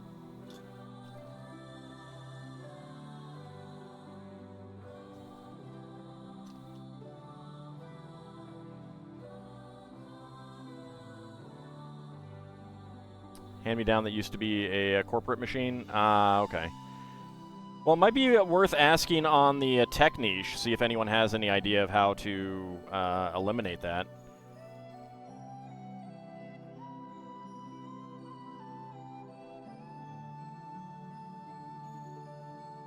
Hard drives themselves aren't too expensive these days, I don't think.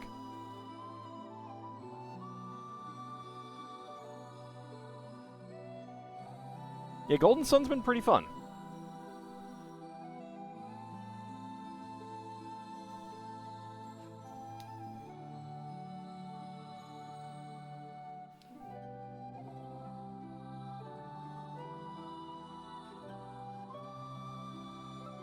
Can't think of a way to do what? Replace the hard drive? Or eliminate, you know, turn off the admin lockout? Because there's usually ways around that kind of thing, either on the hardware side or just by replacing the hard drive itself.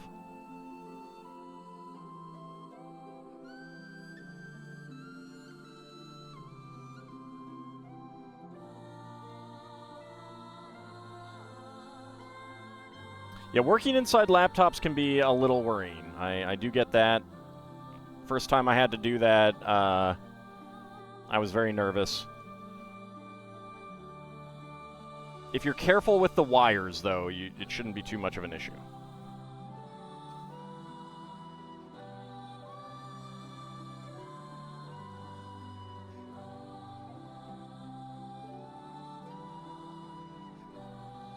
Well, there are a lot of knowledgeable people on the Discord server, so if you want to talk to people about specifics,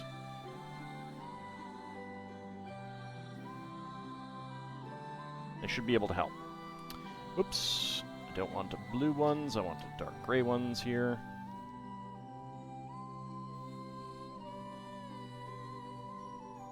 That's fair.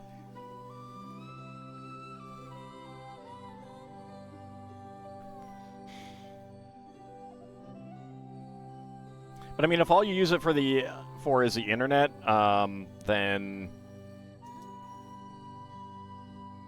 you know, a relatively small SSD is really not that expensive these days. You're willing to just like swap out the hard drive.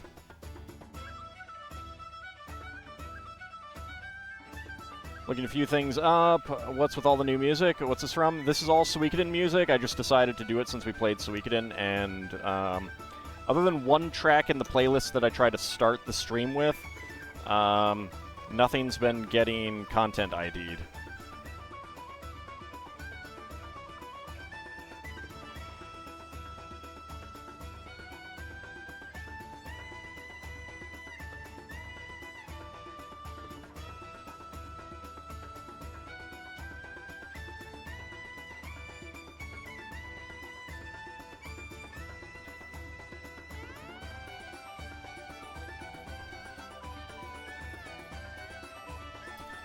If they don't have anything on it that they really care about, Gilded Tongue, usually they'll just wipe the data and overwrite it multiple times.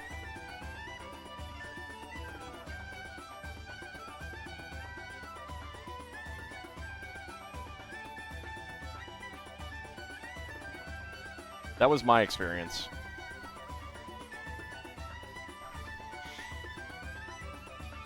But different organizations are going to have different rules and requirements for that. There is some original, there is some various... it's very much a mix. Like this right now is from one of the Celtic collections.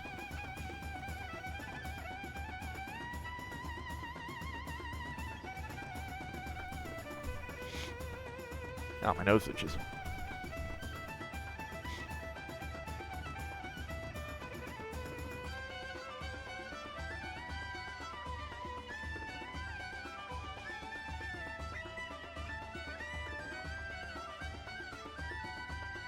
I'm more surprised that they didn't wipe the drive, actually.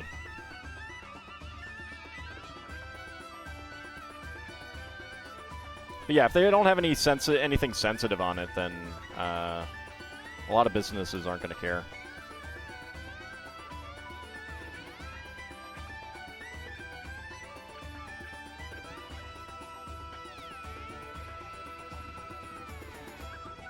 Alright, there's that. Now we get 2 little white breakers down here.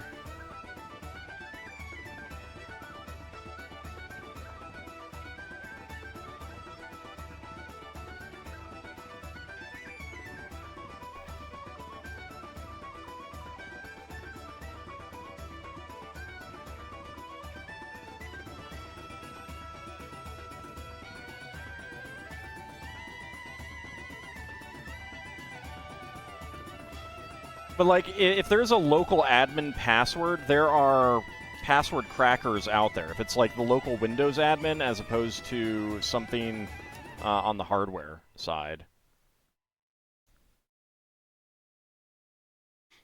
Should have been real water. Lego could have provided a bag of water for this in a non-perforated bag, mind you.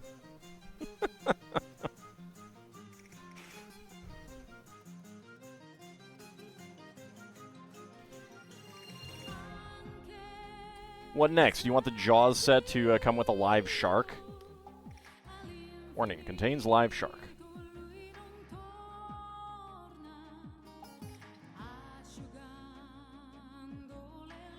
Hey, the set came that way. It wasn't me.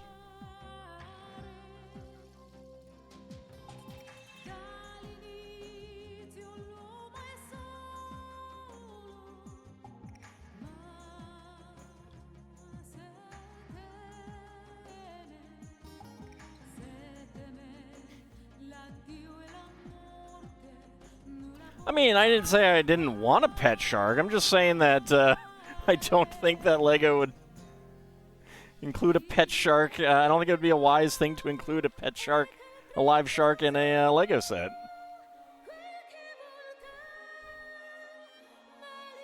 Better than dumping 200 plus blue studs in a Lego bottle. I'm sad I never got that set. I wanted that one. I meant to, and I didn't. I don't want it enough that I'm willing to go aftermarket for it, though. Some sets I am, other sets I'm not. Oh, official reveal of the Enterprise D is going to be tomorrow, by the way. It was a ship in the bottle. So, you know, I mean, that's what reminded me of the Enterprise D. Oh, did nobody build ships and bottles when they were boys? I did, sir. Chief O'Brien kissing up to the captain, although he did actually do that.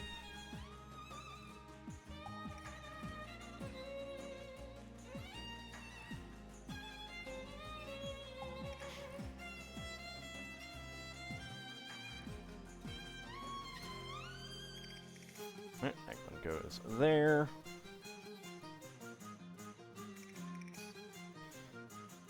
There's some debate now if Star Trek and Magic the Gathering are doing an actual crossover.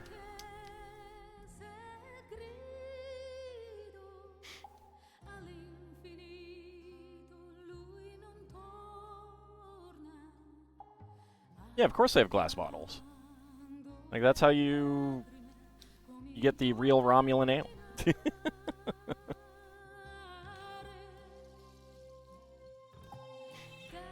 Not everything is actually replicated.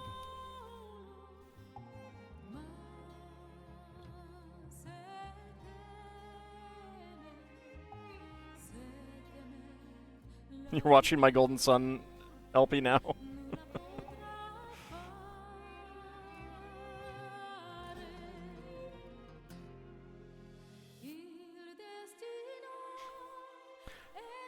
I think it's one of my favorite parts about Star Trek VI is them finally doing, having some Romulan ale that was talked about for a while as being barred, and then Picard, like, at the end is like, Captain's note, no more Romulan ale or something like that. Minor Trader subscribed to Tier 2 on a 16-month streak. Thank you very much. How's it going? First day back at work and you were very happy? Well, that's great, I suppose. I usually am not happy going back to work, but...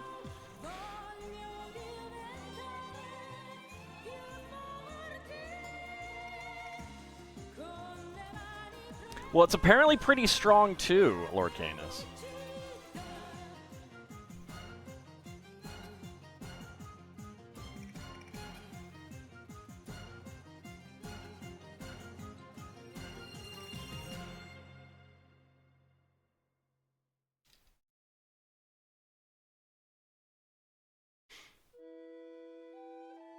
So is anything Klingon made?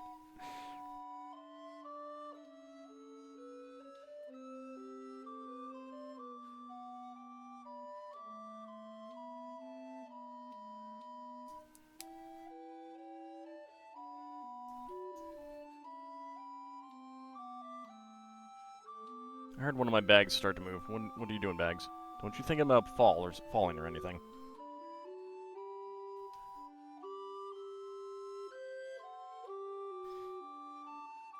It's not the highest paying job, and you don't always get a lot of hours, but it has been your favorite so far? That's pretty cool. I mean, honestly, enjoying your job can be much, much better than being high paid. If I had actually enjoyed my jobs, I might not have actually quit.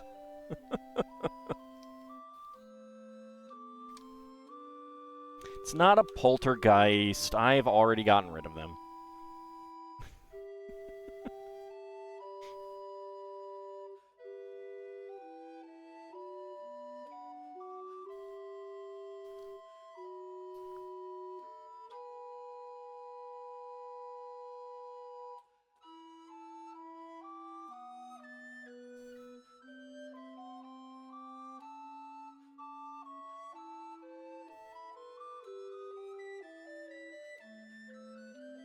And another 2x2.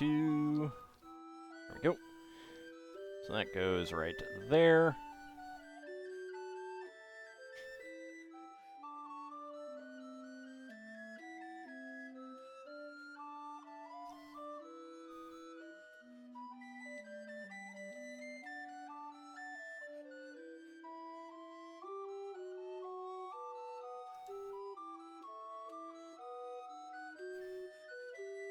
Yeah, that's 2. Okay. So that is there. It is the year 10,191, and All Dragon is only on bag 20 of the Italian Riviera set. Hey, it's not that slow.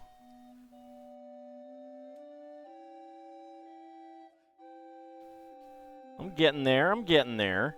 Sheesh. Hold your horses, not a rogue AI. Jeez.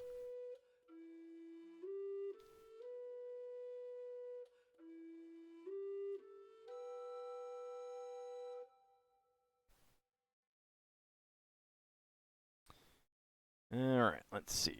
1x4 goes here. Insert another small Dune reference.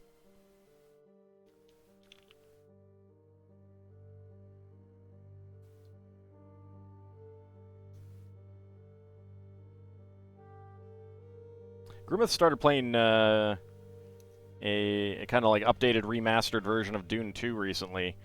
And boy, has it been a long time since I saw that, and boy, do I remember that game very well still. How's the designated Lego building mat working out? I'm liking it pretty much. The only downside is that because it's gray and black and stuff like that, shades of gray pieces do kind of blend in. They have good camouflage.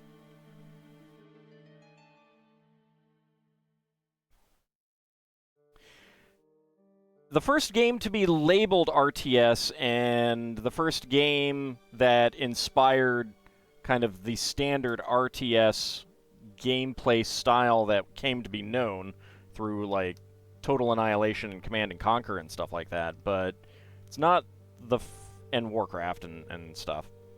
But it's not the first RTS. No, not Dune 2000, Dune 2.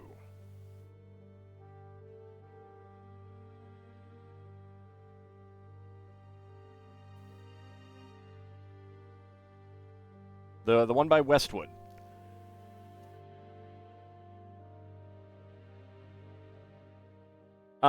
This is the only thing that they had, and I didn't know what it would be like when I got it. I like it just fine. It's just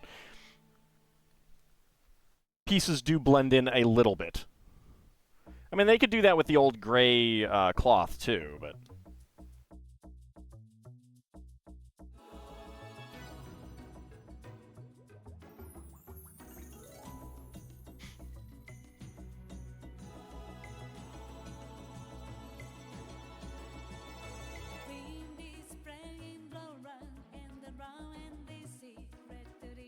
I'll get her back. Don't worry. And Horse. Horse will be back as well.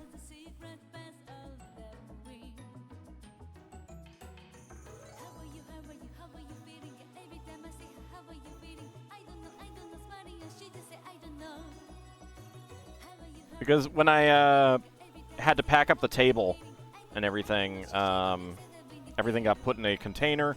And that container is now under other containers, and I just have to get them out. I mean, we've only been back for a couple weeks now, so. Will Horse keep giving me hints on the wrong game? No, because he's not Smith. Alright, spare parts. Clear 1x1 tile slope, and tan 1x1 quarter cylinder tile.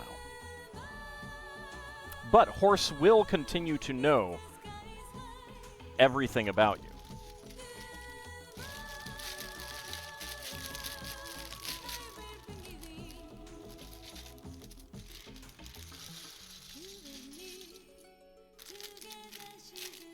He will continue to stare into your soul.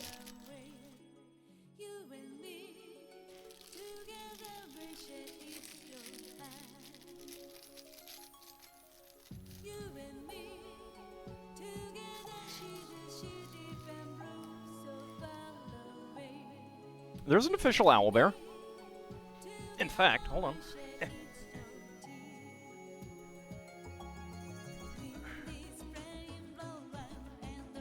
Official owlbear.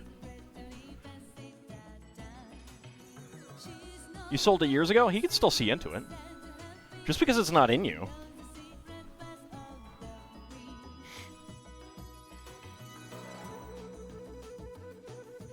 Horse knows all.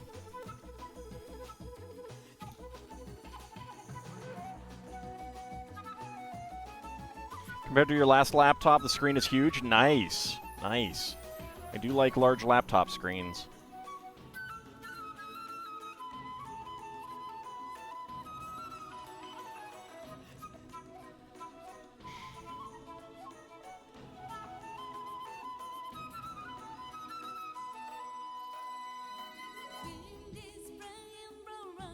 So you're pretty happy with the new laptop?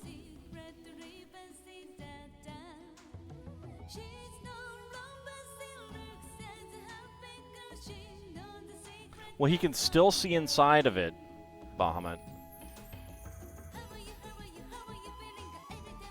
It's challenging to find 17-inch laptops for a reasonable price. Yeah, I can understand that.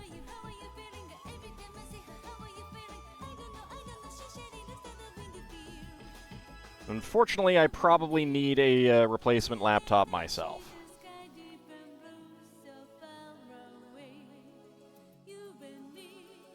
So far, the laptop has been great. That's great. I'm glad.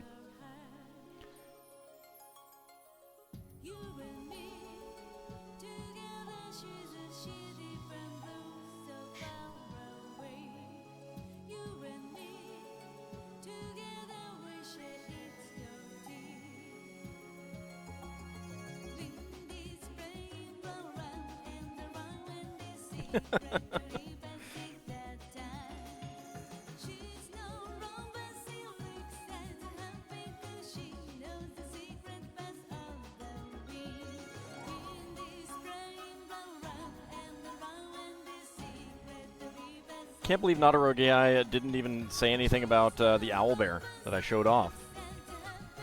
The official owlbear that he said didn't exist.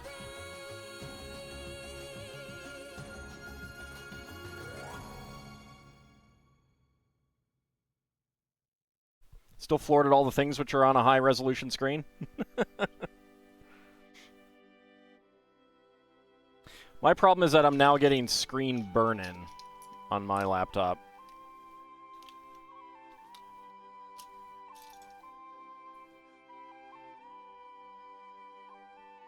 Well, I should say that's one of the problems amongst many.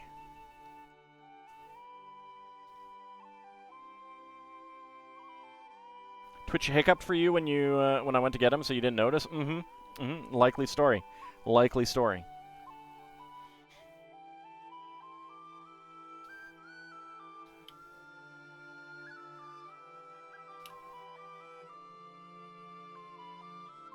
Yeah, it's still a thing.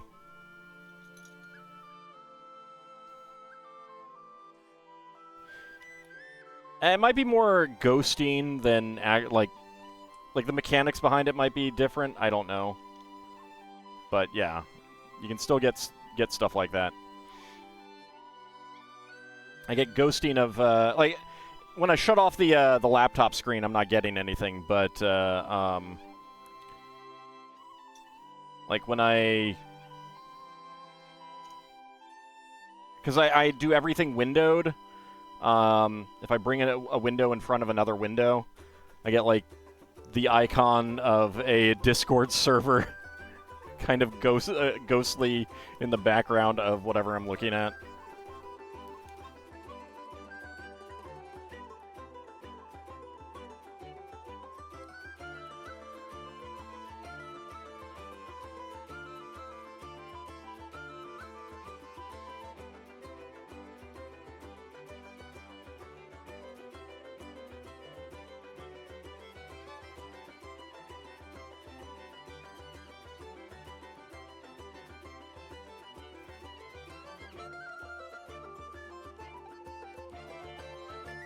But yeah, so you can still get problems if you have things on screen for a long time.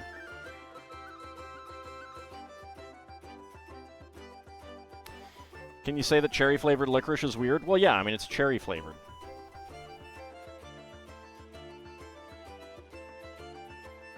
You can actually still clearly visually see the individual studs on the gray base at the top of the screen. Nice.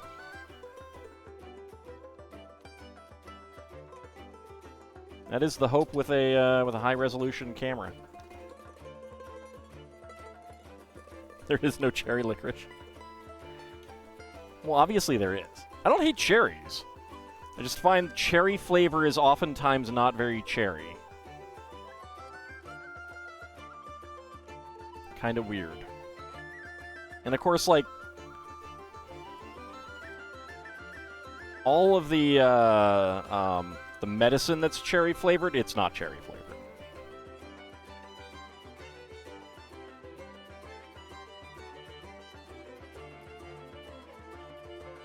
Studs on the cobblestones next to it? I mean, I guess over here, yeah. If that's what you're looking for. I'm not sure what part you're indicating.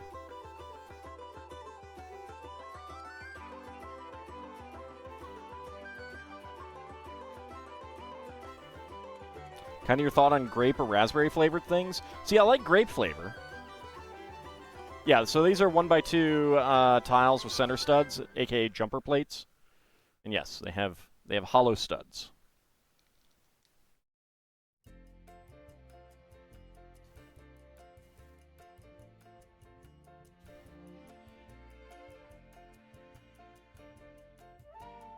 Yeah, this camera's a lot better than the first camera that I used.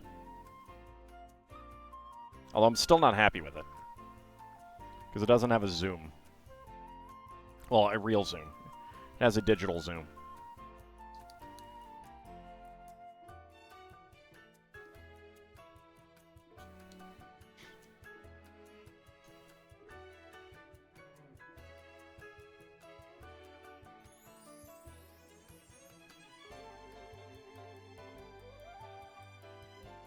You all know how to push your buttons? I mean, isn't that what friends are for, though?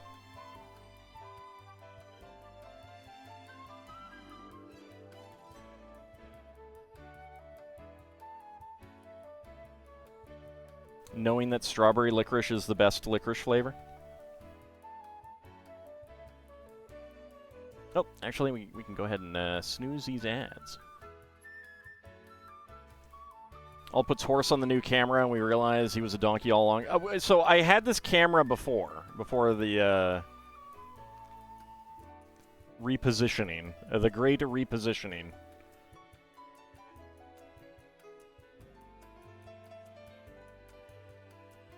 Watermelon licorice is the best flavor. I'd like to try that, actually.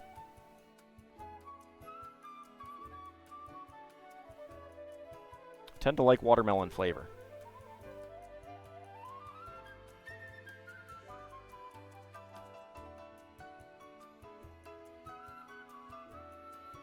Real licorice is the best licorice? Yeah, strawberry flavored. I thought we just talked about this.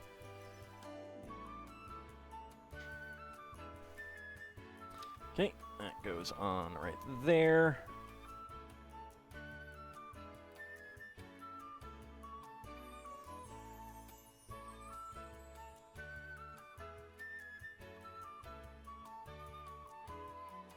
I'm actually going to push that aside because I'm working on this part.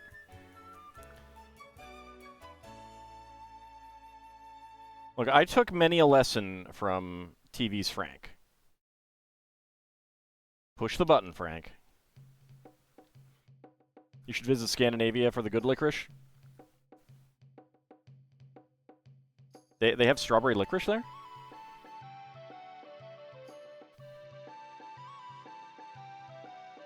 I know they have that foul kind that Yaru likes. What is licorice? Let us start by breaking down the word into its components. Lico and rice. Yeah, you lick rice. It's a lick of rice. Like lick-a-sticks, but it's rice.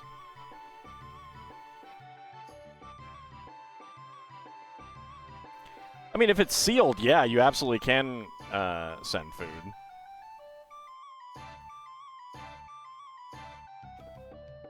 I think I could probably find some there. There's a reason D&D has a knee sag. I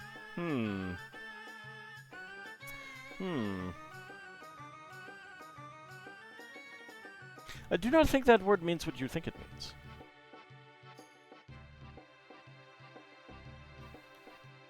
Did a candy exchange with a good English friend of yours. Send her 5 pounds of Swedish fish. She sent you 5 pounds of jelly babies? Wow. They don't have Swedish fish in England?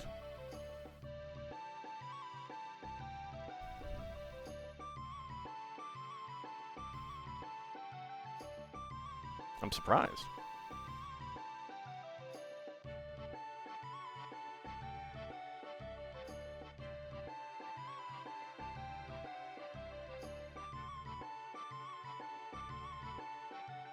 Ah, the die is on their no list. I mean, they could just change the die.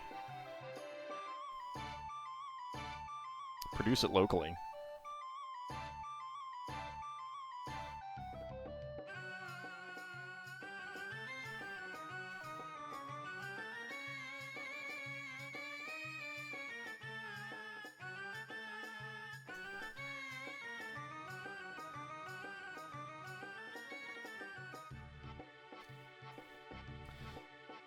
Alright, and the 2 large beige plates here.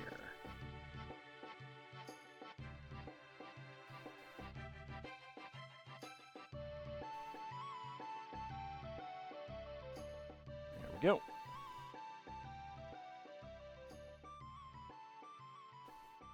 I know. Alright, so, gray 1x1 quarter cylinder tile. Alright, now we are taking these 2 and connecting them together just like that.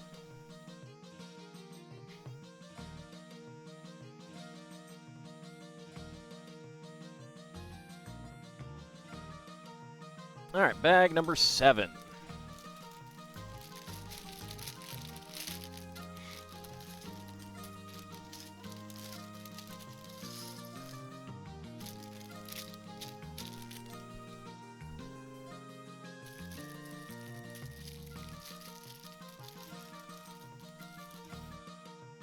You guys are making me hungry for candy, though. My mother loves Swedish fish. I should probably get her some next time I go to the store.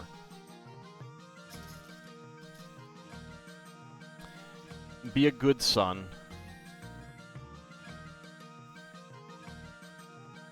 Glow-in-the-star glitter in them? Sounds terrible. Should probably focus on work. You are focusing on work.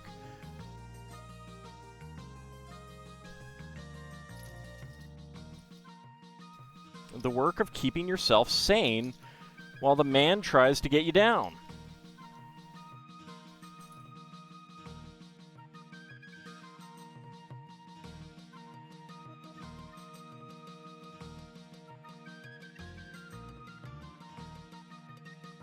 Buy her more Lego flower sets? Well, there is a tulip set coming out, and she does like those. But she often buys them for herself before I have a chance to, so...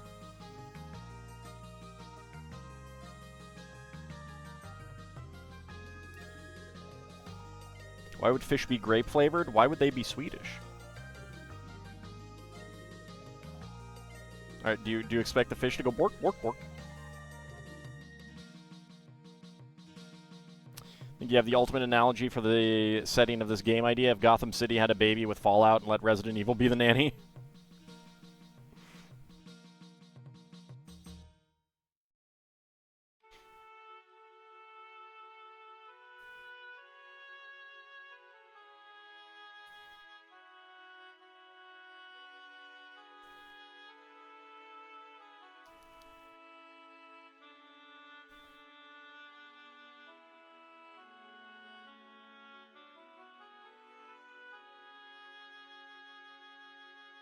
I think the strangest candy you like is the Spice Drop candies. Those are pretty good.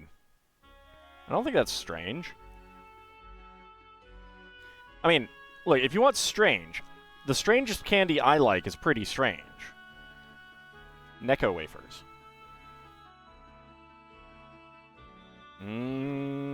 Delicious chalky tablets.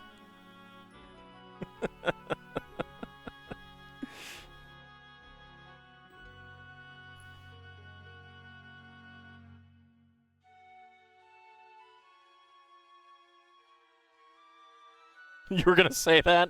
Ha! Beat you to it. They're actually pretty good. You like eating chalk and you almost died? Well, I didn't almost die, no.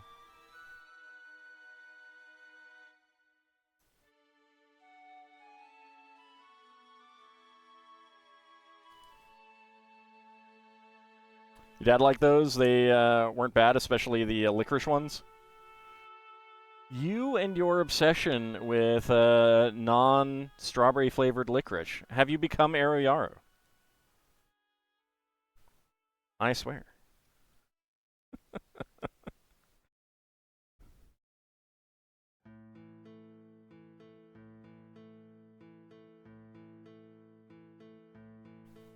I mean, I'm old Vigastry, and I never got into Strong Bad, so... I think it may be a bit more than just old.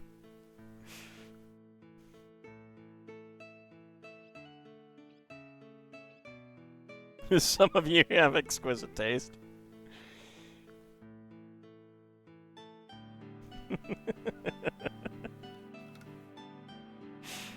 I'm surprised Ariyaru hasn't popped up to join in on this this licorice debacle.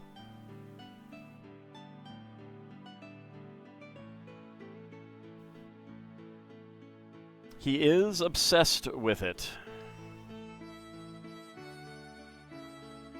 Obsession.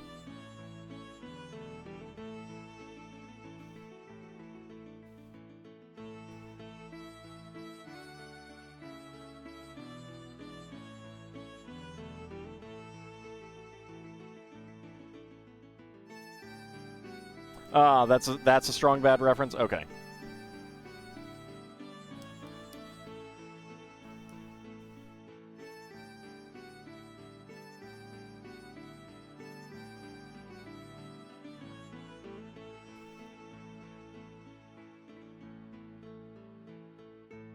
It's almost interesting, like, going to the grocery store and being in the aisle, you know, the checkout lane, and they have all of the candy bars there, and just, like, looking at these that you've never, ever tried before, and wondering who likes them, you know, the things that you've never seen anyone else buy, and stuff like that.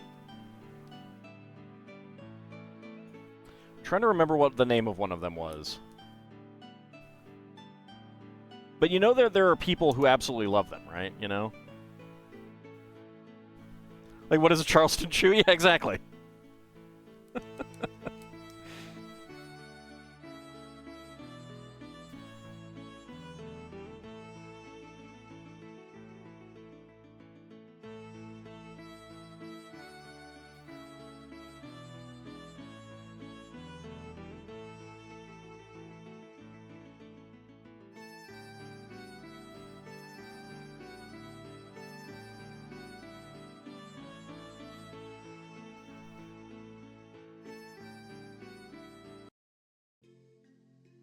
Okay, I don't know why that song just, like, cut off in the middle of it. I think that the playlist might be too long, and that is causing some havoc with the, with VLC. I don't think it likes it that long. It is, let's see. The total time is 11 hours. So I should probably cut it down. Your mom used to give you kids sour hard candies to shut you up during long car rides? Sour hard candies. Of course, that just makes me mourn the loss of the absolutely exquisite, delicious, wonderful Altoids sours that we no longer have. Like, seriously, why would they get rid of those? Those were the best.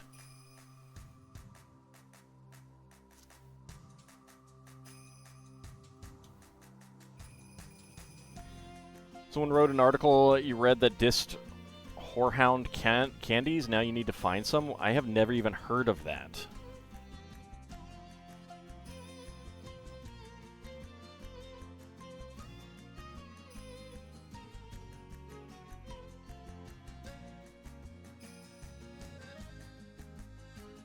What are these things?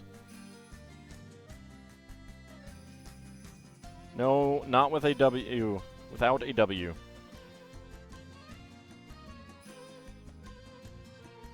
One of the candies you missed was a candy that came in a tube and was a liquid goo thing.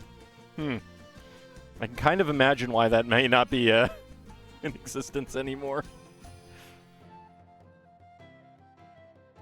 Actually, are Lick-a-Sticks still a thing? I like those. Pure uncut sugar crack.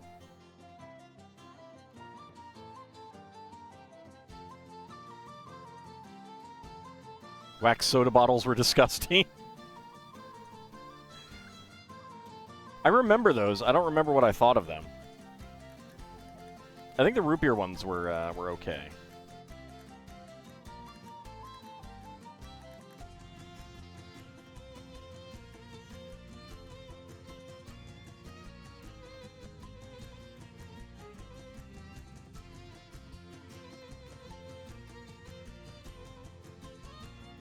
If you've tried Ricola throat drops, ground as an ingredient. Oh. Huh.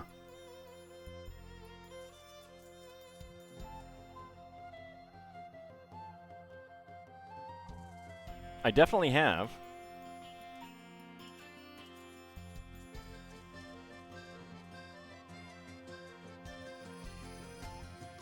Wonder how much of the flavor is from that.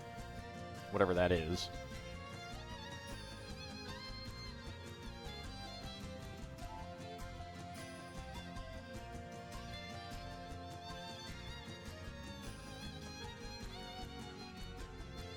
It is a bitter plant related to mint.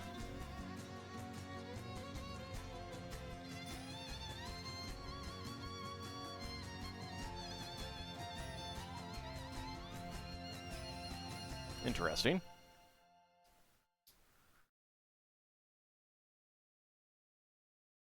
You could probably get them in England then.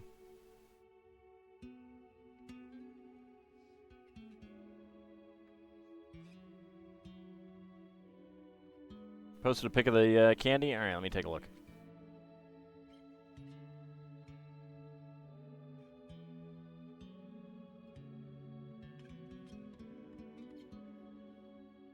I've never seen those before.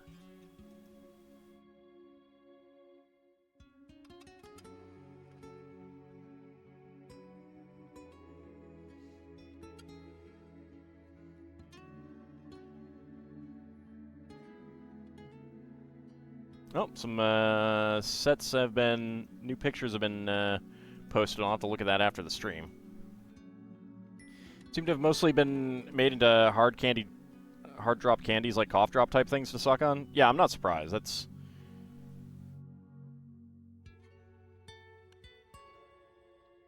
a pretty common form of candy, especially older candies.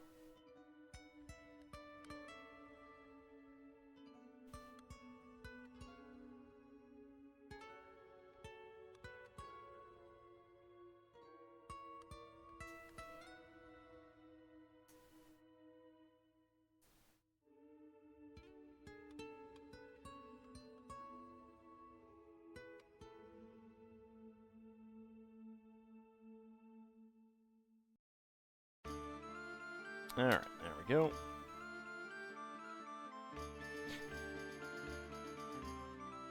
And then on this side...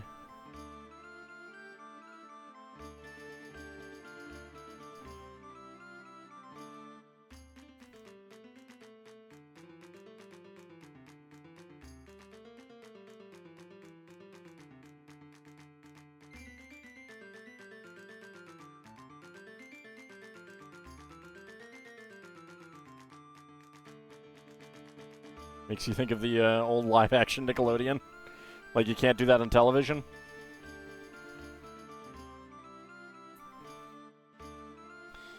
Alright. Get a fishy here.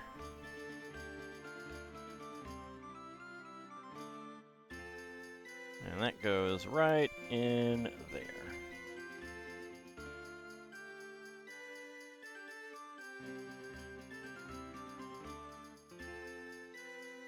Okay.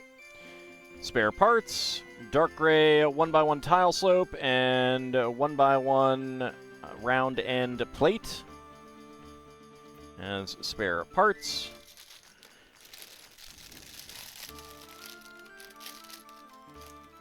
Those sugar drops on paper, 60% sugar, 40% paper. Yeah. Getting those off the paper and not getting any paper was awful. Those, I definitely agree with you there. Those were bad. That's fiber.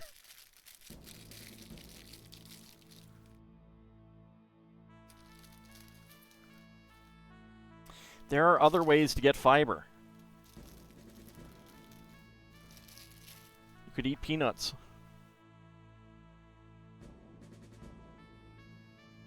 All right, our second minifig.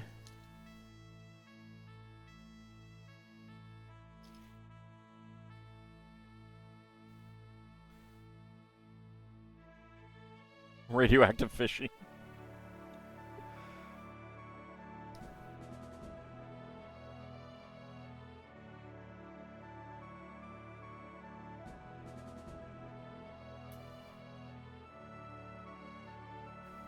I like peanuts. I don't like peanuts in candy.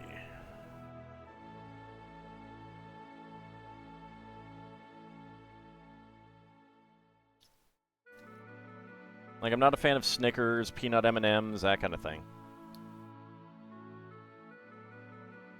Peanut butter, on the other hand, that's different.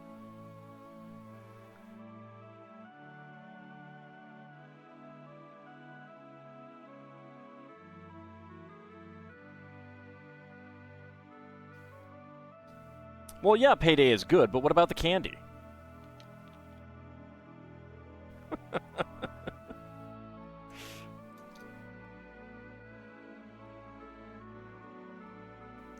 Peanut butter is delicious in well, it can be delicious in candy.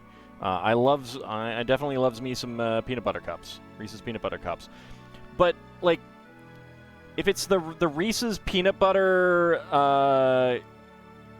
non-cups when it's a different shape, and you get a different ratio of chocolate to peanut butter, then there's a problem.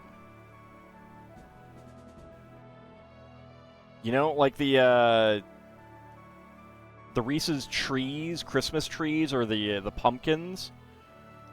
I don't know why it is. You know, like it's just the ratio, I guess. They're not right. They're not right.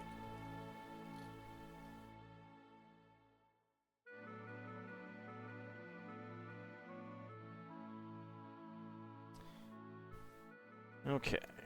So we are doing sand blue.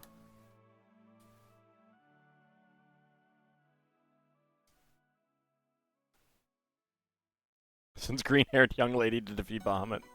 Dang.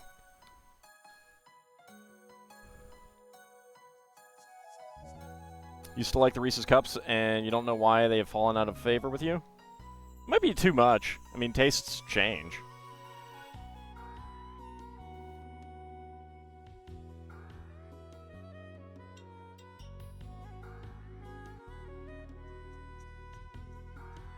Saw some people argue in a forum about which Reese's candies had the proper ratio of chocolate to peanut butter candy.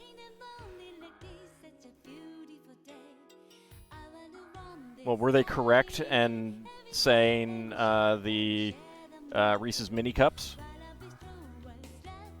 Or were they wrong in saying something else?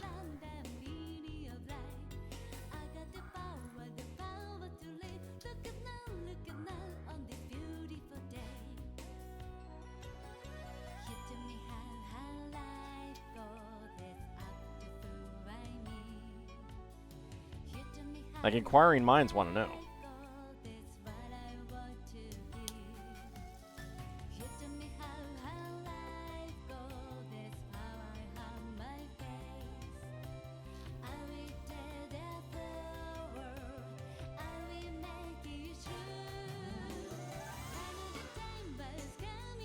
It's important need-to-know information. Were they right, or was someone wrong on the internet? One was defending the pumpkins. You don't know the other's opinion on the minis versus regular cups? Well, the person defending the pumpkins was obviously wrong. Obviously wrong. Like, incredibly wrong. Massively wrong. Stunningly wrong.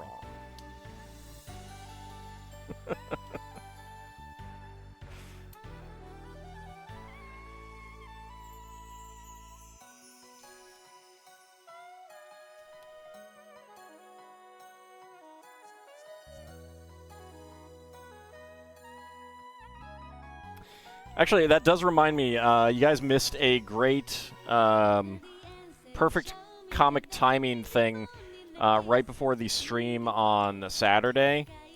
It was right before we went live, and I don't remember exactly how it came up, but I was pointing out that, you know, there's multiple ways to pronounce things, and it's okay, blah, blah, blah. You know, the, when Skip Williams in Sage Advice was asked how to pronounce Dro and Flind, he said that Dro are pronounced like the word R-O-W, and Flinds are pronounced like the like the word W-I-N-D.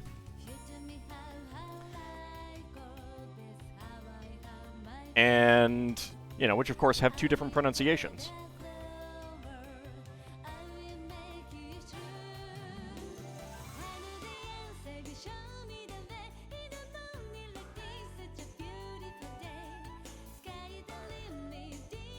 And the player of Lankus, Diamond Worm, said, yeah, like Wyvern and Wyvern, and I just like instantly, no. He just absolutely lost it.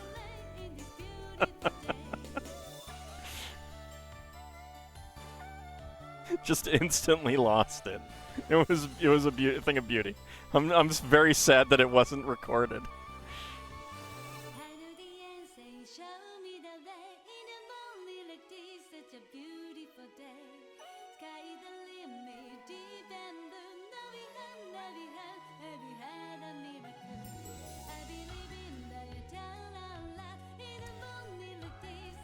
Alright, let's see, what other flavors of ice cream do we have here?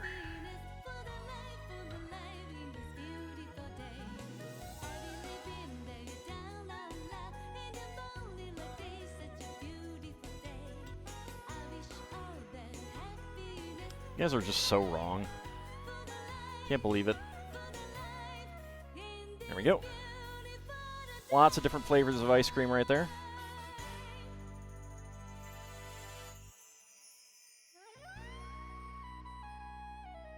Get that right in there. And we get the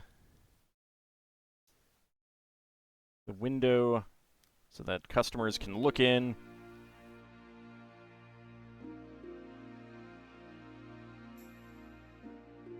There we go.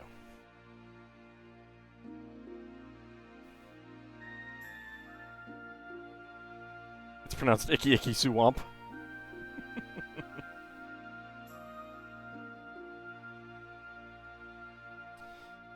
Alright, let's see. Need some 1x4s, getting some, getting our flesh bricks on here.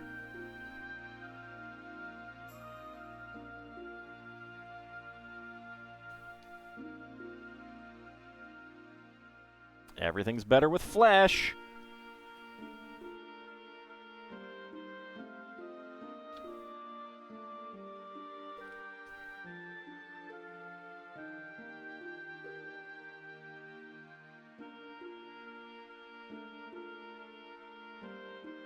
Alright, and then some tan log bricks.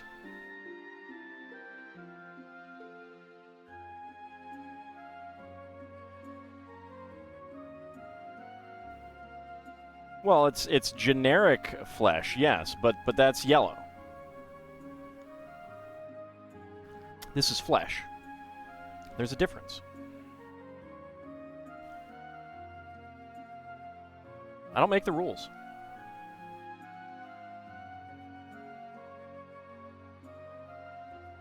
I mean, it's actually light nougat, but where's the fun in that?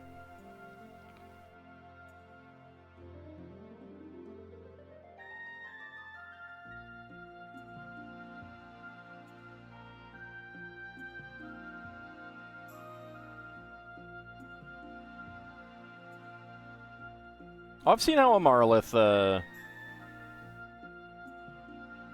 does in combat. It dies by my hand.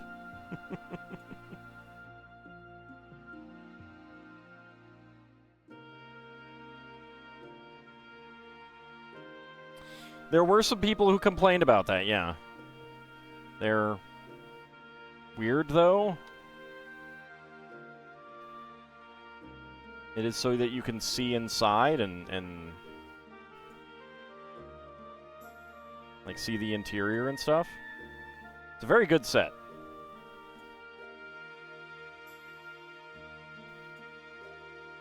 I highly recommend it.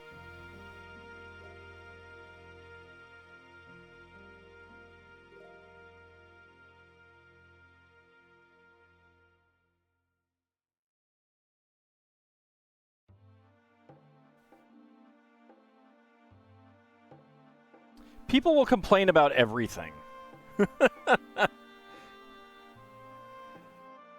And I'm pretty sure there is a class of people who specifically will complain about everything, anything and everything LEGO does.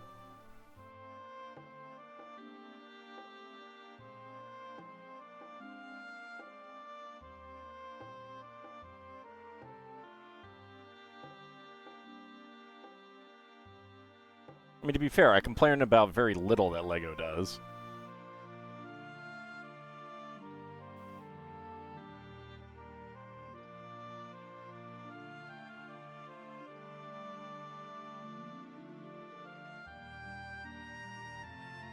Alright, let's see. We got these on the underside. Spin to win.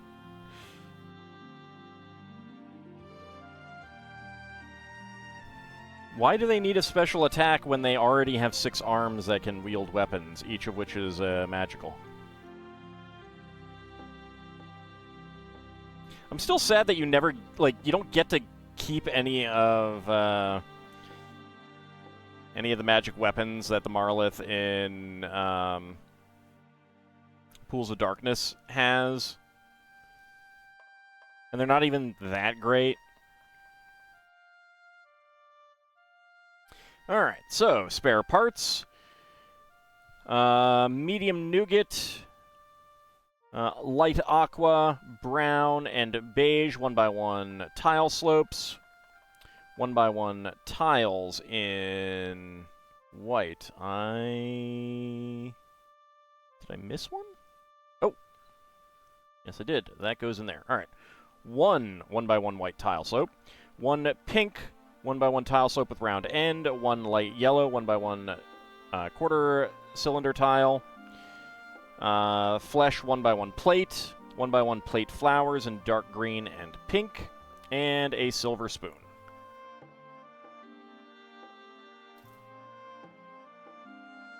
You thought that was a mutated elf lady, not a Marlith? In Pools of Darkness? No, that's a Marlith. You encounter a Baelor, a Glabrazu, and a Marlith. Did D&D invent the Marlith? It's based on... I think it's based on, like, Harryhausen stop-motion stuff. And kind of, Oh, the Warhammer trailer. Oh, okay, I don't know about that. Well, it probably was, but I think he's just giving an example of something that's similar.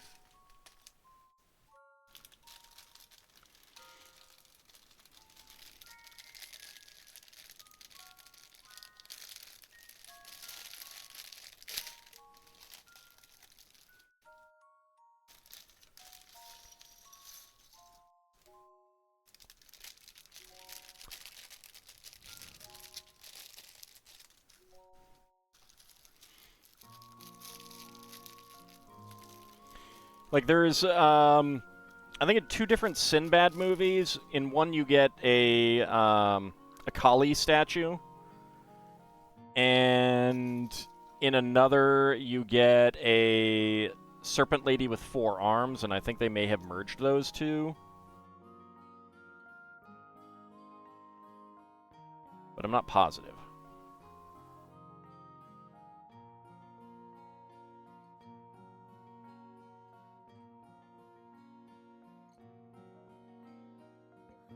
Give her a smile.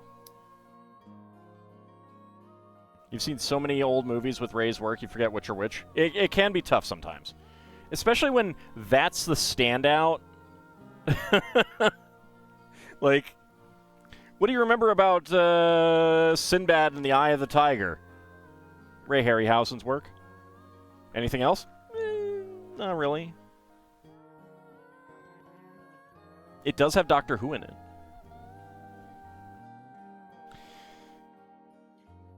Let's see, she has a pen.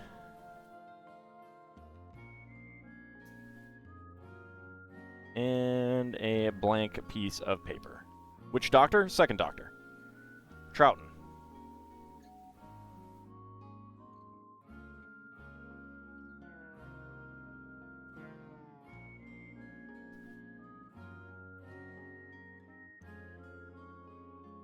Okay, keypad print.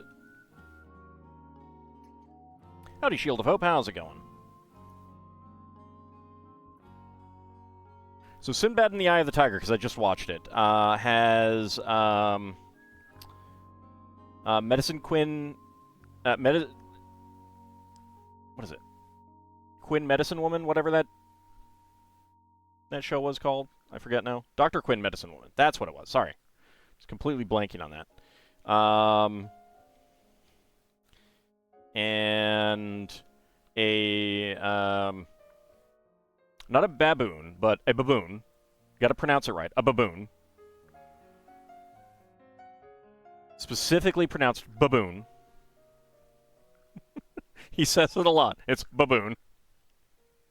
I got a kick out of that.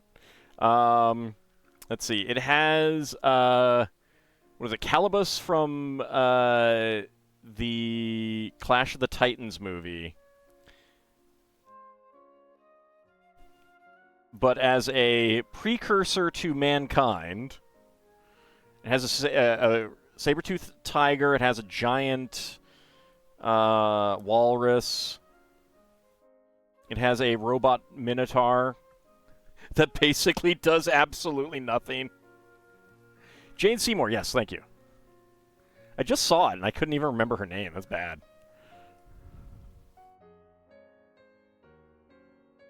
Saw Jurassic World reboot. It was terrible. I mean, haven't they all been? But isn't that also kind of the point? Did you at least enjoy yourself? I think they just asked Ray to make whatever he felt like sometimes. Yeah, I suspect so.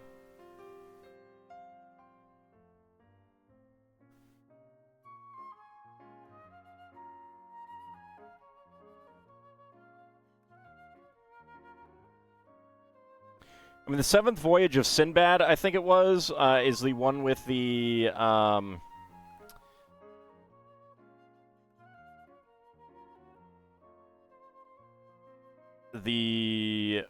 cloven-hoofed, Cyclops. And that was so, like, that made such an impression, on AD&D fans, D&D creators, that they made sure to include that in Zakara, in Al-Qadim. Which, you know, of course they should have, obviously. So good. Ray Harryhausen movies should be in Appendix N? Yes, absolutely. Harryhausen was the best.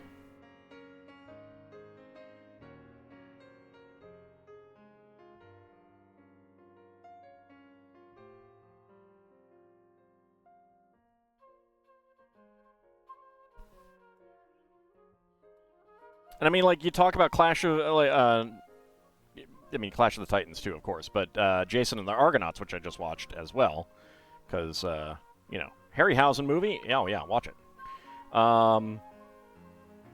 And what are the important, you know, the memorable things about that? Well, you've got Talos, of course. The original, yes, the original Clash. I'm not talking about the newer one, which I have not seen, and I have no plans to. But you got Talos, you've got the skeletons. You know, the skeletons which directly inspired D&D's skeletons. Although, those are way better skeletons. Like, seriously.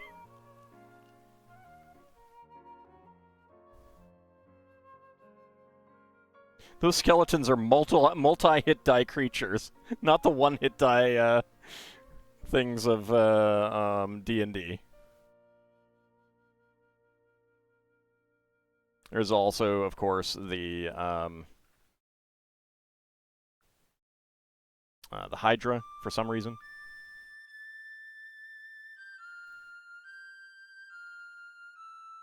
It is a real mishmash of the myths, though. Clipped the part of the trailer with the whirlwind attack and posted it to the D&D chat. All right, I'll check that out afterwards.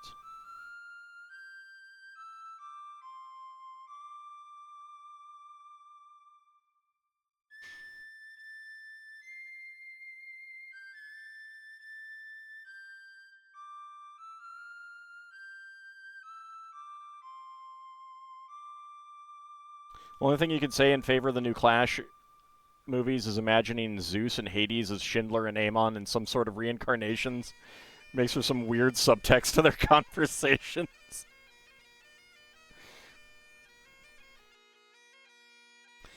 Alright, let's see. Number 4. That is a 33.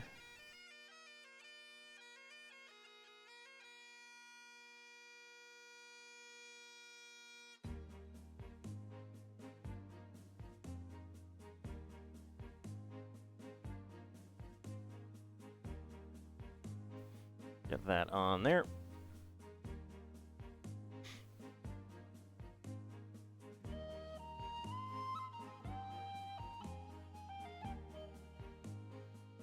I need to send my players against a Marlith one of these days.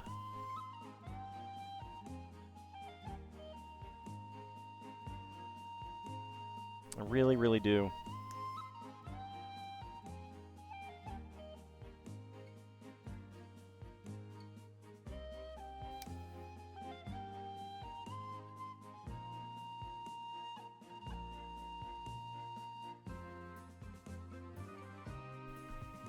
I think the biggest thing you will complain about is how MTG didn't give a Johnny Goldmane a card in the Tarkir Dragonstorm story. Slightly wrong, MTG, yes.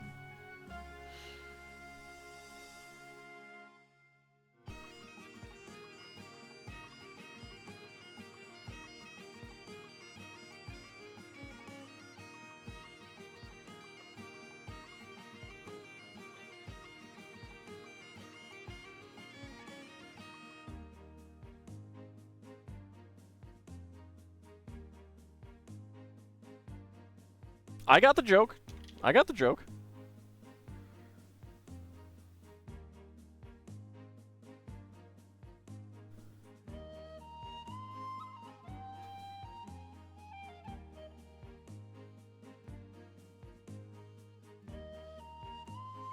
There we go.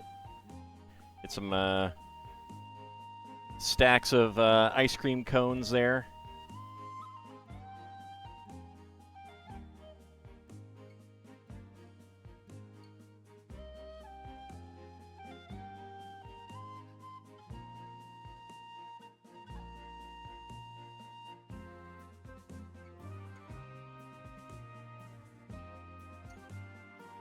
Did forget to get that on.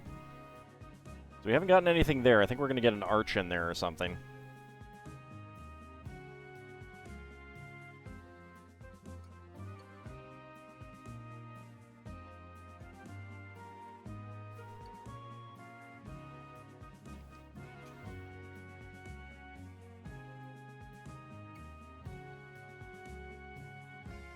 At least you know what gelato is now.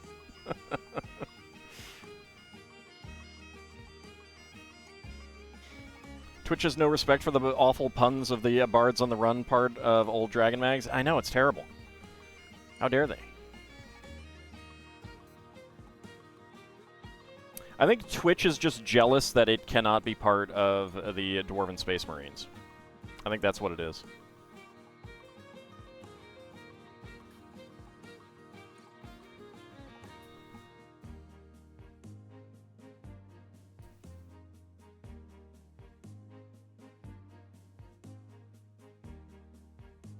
Get the ice cream properly set in there.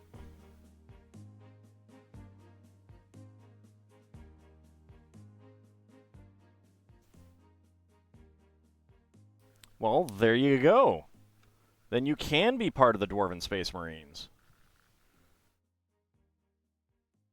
Or the Gnomish Space Marines. It works with either.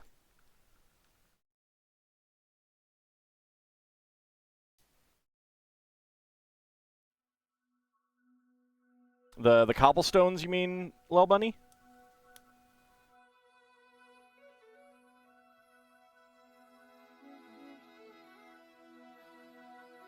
Wait until we get this year's modular set. That'll be really nice, too. The rumor is currently that it's going to be something like a furniture store, I think. Don't know too much beyond that.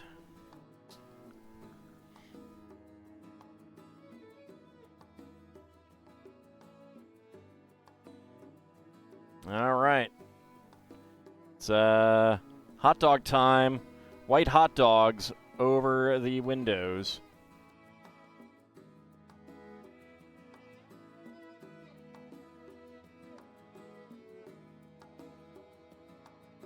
You like the checkered look Lego floors anyway? Yeah, it's always nice when they do that.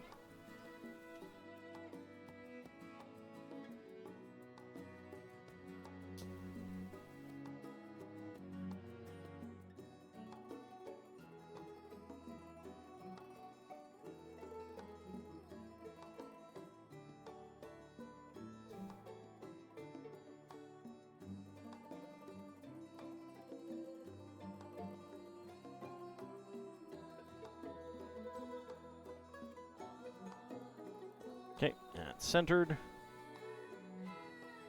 Get that right in there.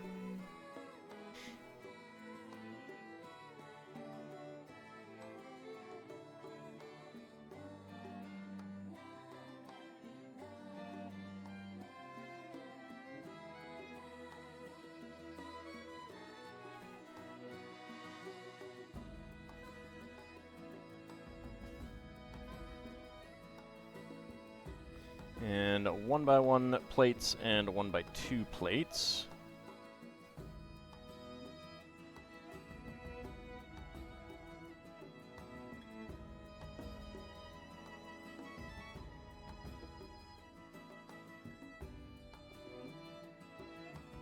Okay, 1x1 brick there, and 2 1x3s. There we go. Okay. Yes, the mat has a color chart with official color names on it. Dark tan, warm tan, tan, medium nougat, light nougat, dark brown, retired brown, medium brown, dark red, reddish brown, red, dark orange, orange, bright light orange, pearl gold, yellow, bright light yellow, lime, yellowish green, vibrant yellow, dark green, green, bright green, olive green, sand green, light aqua, sand blue, bright light blue, dark blue, blue, medium blue. Although, actually, this is a mix of official names and non-official names, because I'm pretty sure standard green in LEGO parlance is bright green. Dark turquoise, dark azure, medium azure, dark purple, purple, retired, dark pink, pink, retired, bright pink, medium lavender, lavender, magenta, coral, dark bluish gray, dark gray, retired, light bluish gray, and light gray, retired. Yeah, so back around, I think it was like 2002, 2000, somewhere in there. No Maersk, no. They retired brown and came out with reddish brown. They retired light gray, came out with light bluish gray. They retired dark gray and came out with dark bluish gray because they felt that the existing colors didn't pop well enough. And they neglected to tell the fans, and there was a huge backlash. Some people basically, like, with a lot of hyperbole, saying, I'm never, you know, like, I'm going to be selling all of my Lego now. All of my Lego is now worthless. It was a little over the top, but it was quite angsty. There's some reason for it. But yeah, there was a lot of ridiculous hyperbole. But like, it was bad of Lego to not mention it, to not talk about it. All right, so spare parts. There is a bright light blue 1x2, a lavender three leaf plant, white hot dog, beige 1x1 cylinder plate with hollow stud, gray 1x1 tile slope with number pad, and a silver pen. Those are our spare parts there. What's the R-able word there? I don't... Oh. This up here in the corner? Rebrickable, it's the independent website that produced this. Rebrickable.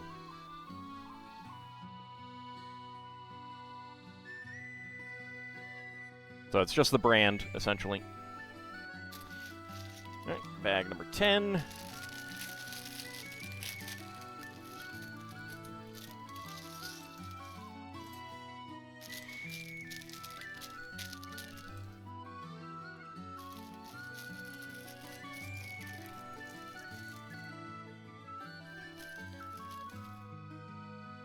Yeah, the mat's a lot wider than the camera view.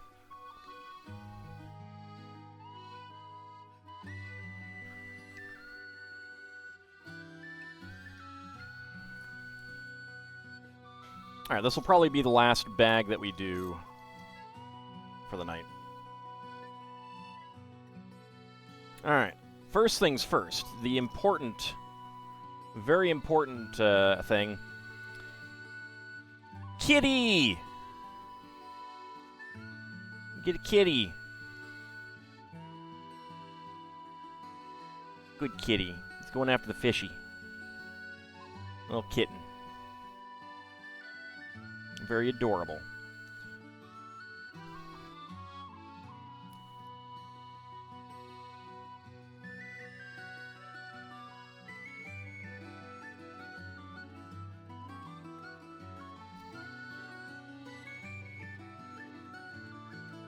So Rebrickable is a site that like tracks part lists.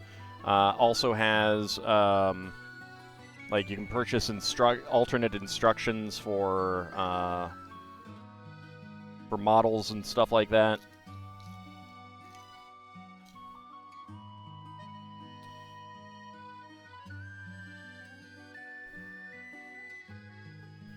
Okay, where is... There it is. 1x2 panel with 3 walls.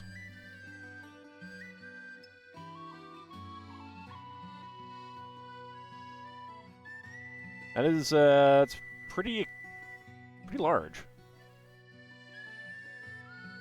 Kitty indeed. Everyone's favorite kitty.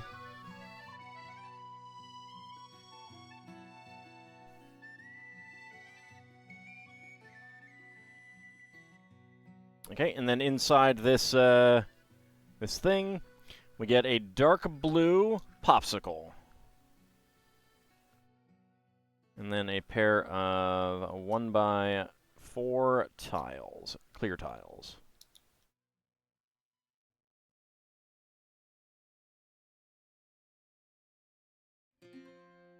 And that goes right there.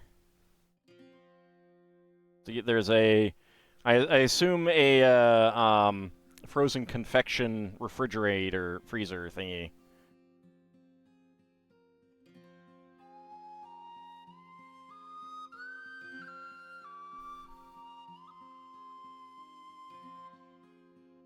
Alright, sticker on here.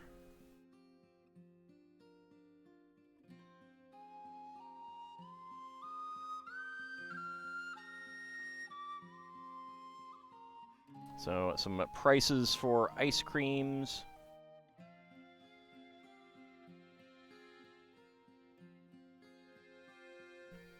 I don't know why you pay 3 and 00 or 2 and 50 and 3 and 50. It's It's weird.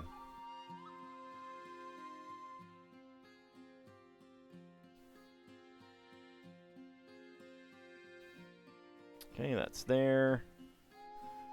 One by one brick there.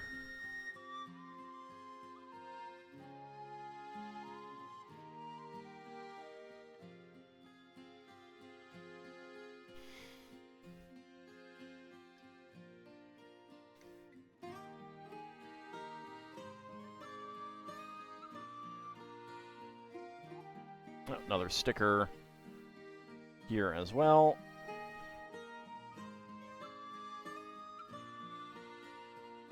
There we go. All right, so we have a Miglior Gelateria 2025. I assume that's an award of some sort that this gelato place has been given.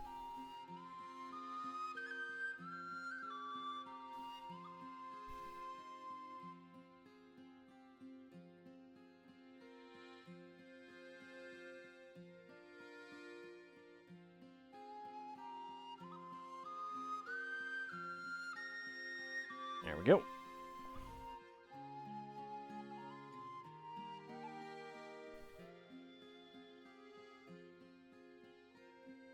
Okay, we have some more. I don't know how they get these flowers planted in here, but apparently they do.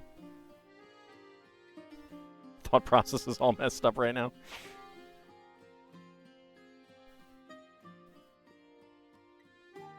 Yeah, but you mega flared now, so it's all okay.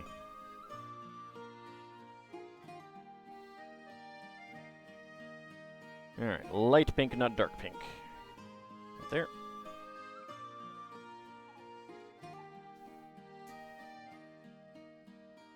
There we go. Some more wallflowers. You know, in case you were wondering if there was one headlight.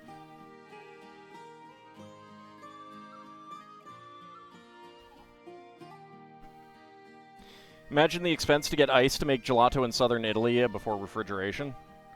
I don't think this is supposed to be in southern Italy, though.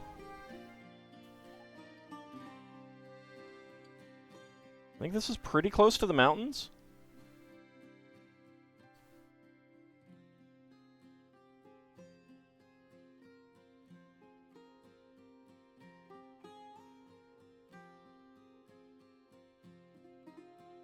Mega Flare can't fix mental issues as are issues, not problems.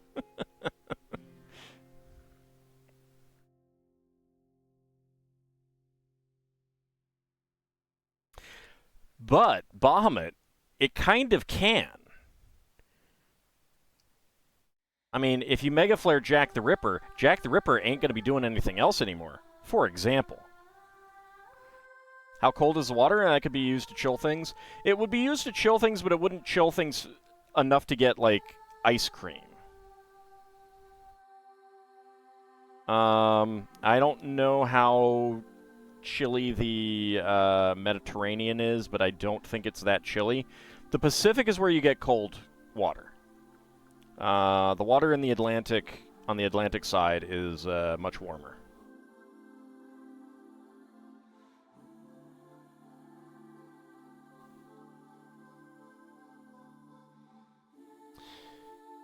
Right, so, but, like, if you insulated, if you, like, you get big enough ice and insulate the car well enough, and it's not too difficult. You gotta go fast, but it's not too difficult.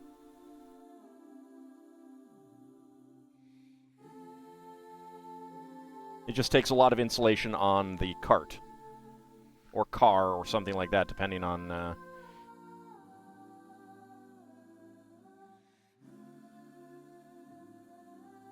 you know what you're doing. Alright, and we get a door here.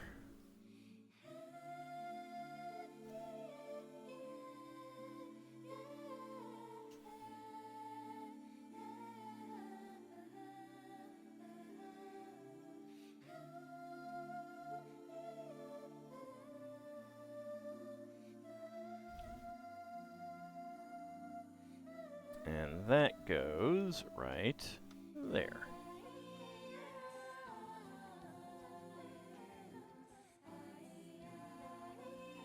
All right, and then we have some half arches.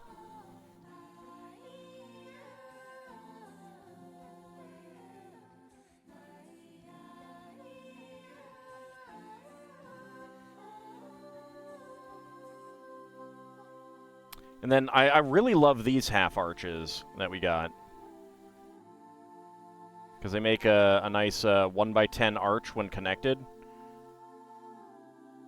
So they're pretty cool. They're pretty nice. I'd definitely like to get more of these in various colors.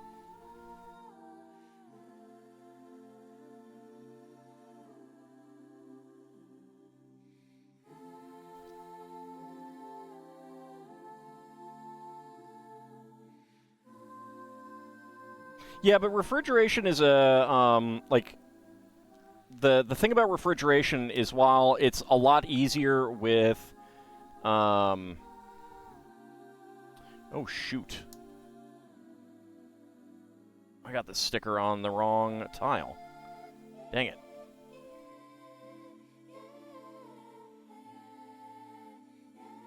Yeah, they should have made that clearer. Okay, let's see if I can get this off without damaging it.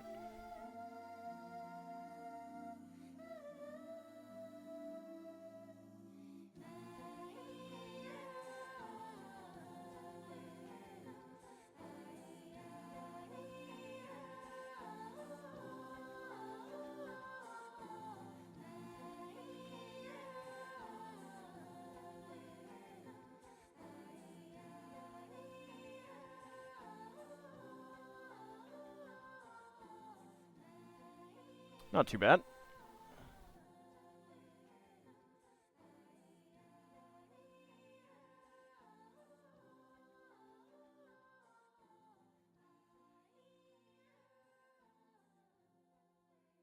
Luckily, it's also going to be inside, so it won't be as noticeable.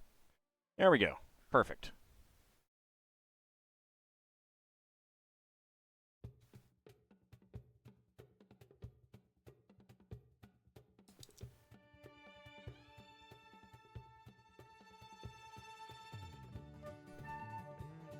Like, once you can make a fan, you can get things pretty cool. Like, without modern refrigerants, it's not cheap, but you can definitely do it.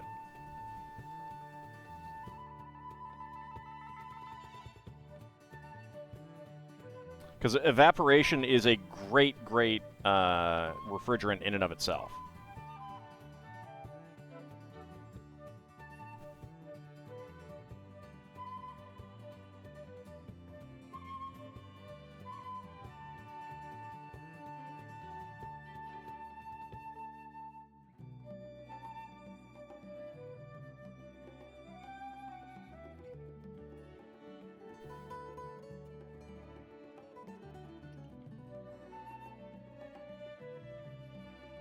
Alright, let's go ahead and get that in there. Another plant on the wall.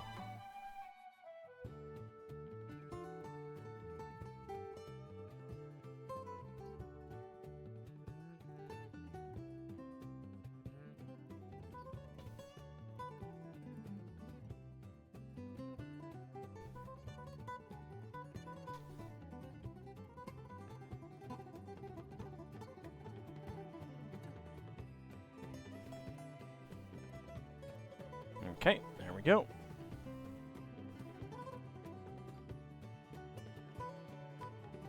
So we still have a 1x1 slot there that we're not sure about what's going in there yet.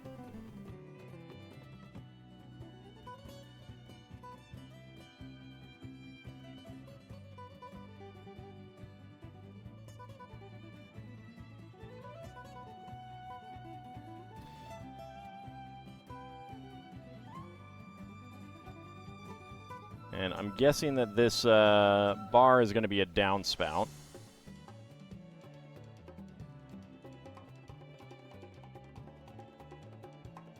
There we go. Ah, another sticker. Okay.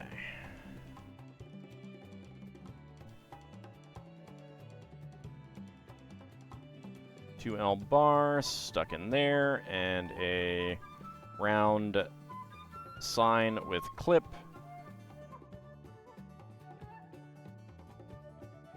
With number 7 on it.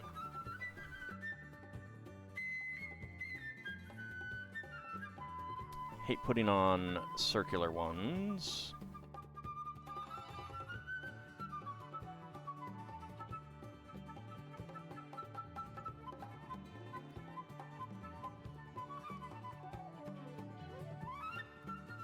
Established 2005. Wow. It is a pretty new. I wonder if that's the year the fan designer was born. That's not decal number 2. That is decal number 1, 2, 3, 4, 5, 6. 6 of them.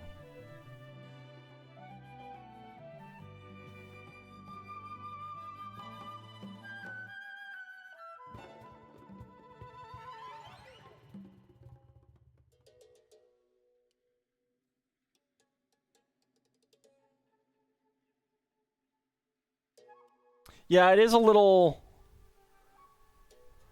It's a little weird.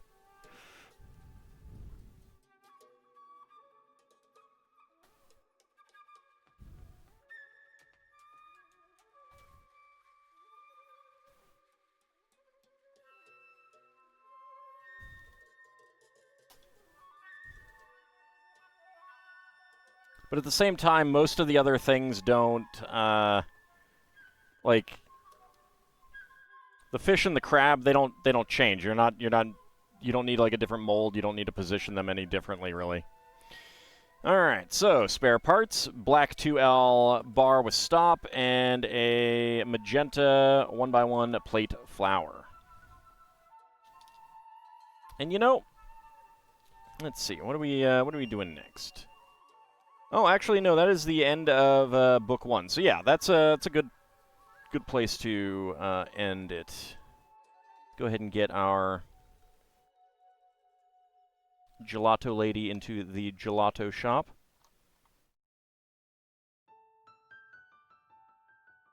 There we go. Just paint little X's over the animal eyes and lay them on their backs.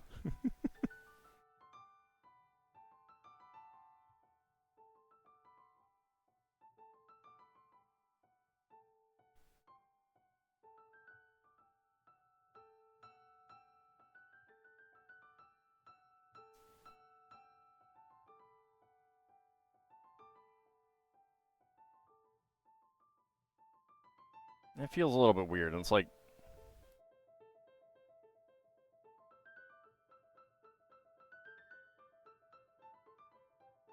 I think writing this way would be better.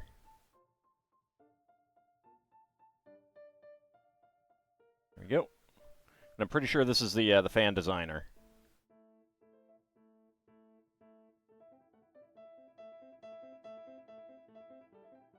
There we go. All right, so that is what we have done so far. We got the this building and then the upper levels to all do. I'm pretty sure that the upper level of these two buildings is going to connect up. So that'll be interesting. And I think we're just going to get, like, rock put in here.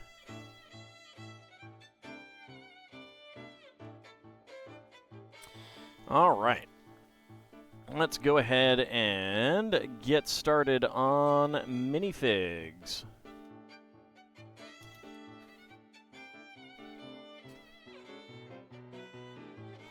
And I think we'll probably end up going a little long on Friday to wrap up the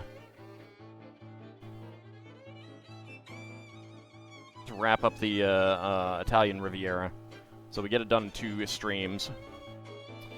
Did car 2 get picked? Yes. 1 and 10 is all that's left.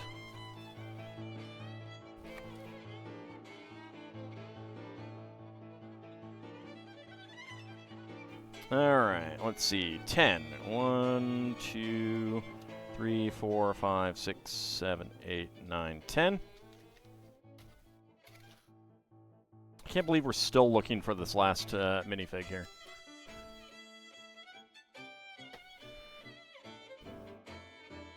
Yay, you get to join in tonight, indeed. Let's start a prediction. Can all guess what is inside the minifig pack? Get your predictions in. The only one that we have not gotten is the construction lady. So, let's see what my dice say. 8. So my dice are saying Shakespeare. Let's see. Ice Oven has 2. That would be President Business. 16 for Vigistry. That would be the mermaid. Artie says the Lady of Pain. Sure. She could definitely show up here. Oh. 16 for Nadarogai also is the mermaid. 10 for Bahamut. That is the barista. I mean, maybe it's Rosie the Riveter.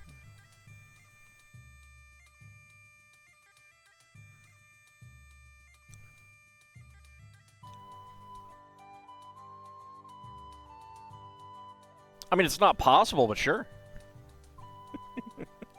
Can always guess. All right, let's go ahead and get my timer up.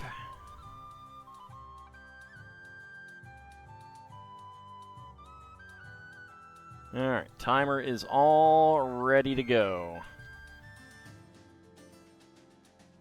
So get your predictions in. Can I guess what is inside the minifig pack?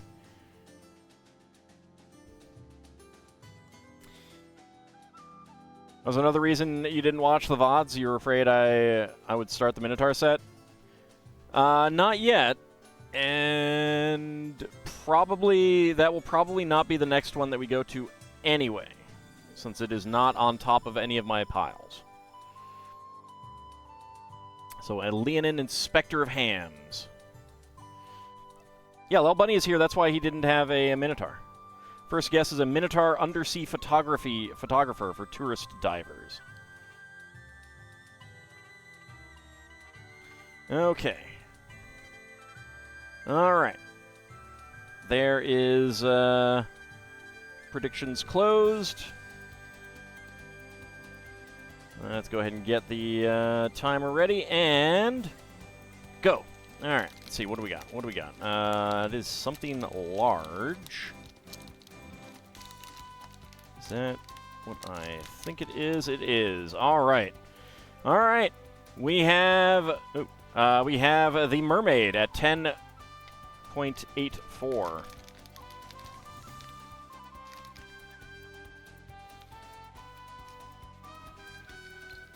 So the mermaid, yes indeed.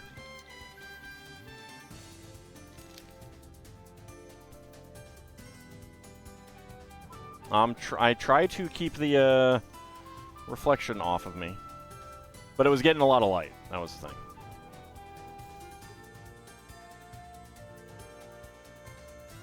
So there is our mermaid. Actually, where's the, oh, there's the clam. So she has a clam. Get on your hand. There we go. And a pink gem.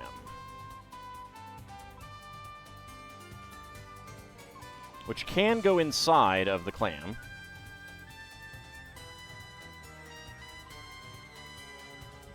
Alright, let's choose the outcome. That was within 20 seconds. Complete that prediction. Who is getting the hams? Kinshir, Bahamut, and Ice Oven, and Vigistry all getting the hams. Very nice. Lord Canis going for 20 to 50. Shield of Hope going for 50 to 60. And nobody going for no. She does fit today's set. Yes. Yes, she does. The tail kind of prevents her from leaning properly, unfortunately. Let's go ahead and mark that down. So there might only be those two, but I'm not sure. So we're still have not gotten the last minifig in that set.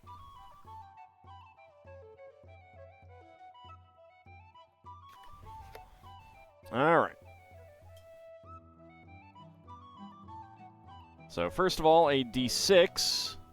5, so we're going there. D12, 1. All right.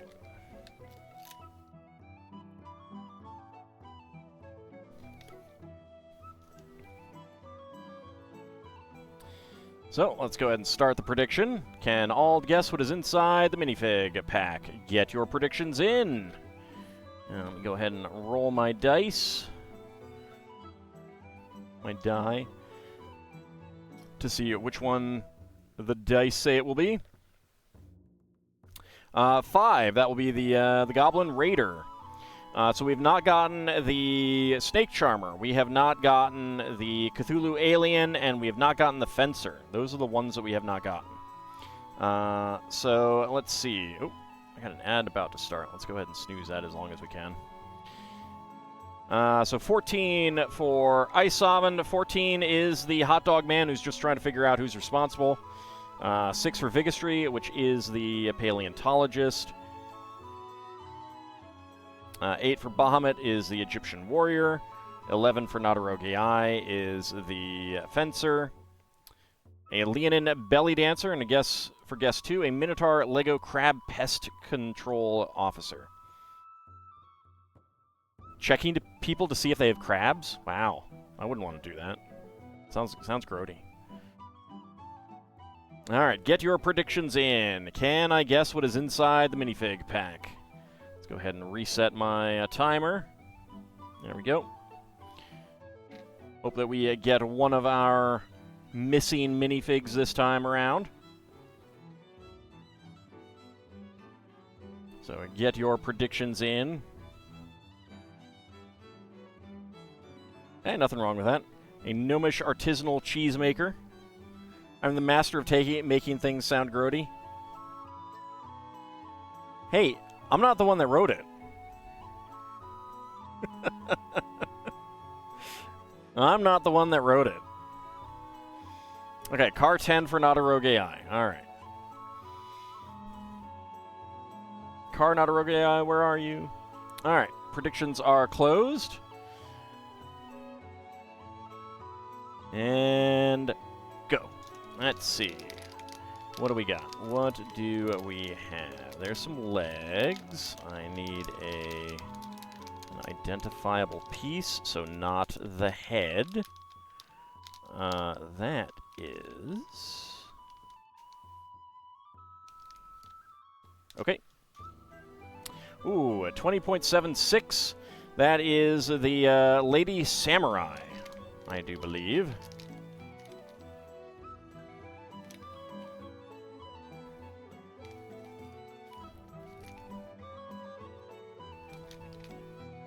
Yeah, I'm really good at taking those doorways that are left open for me.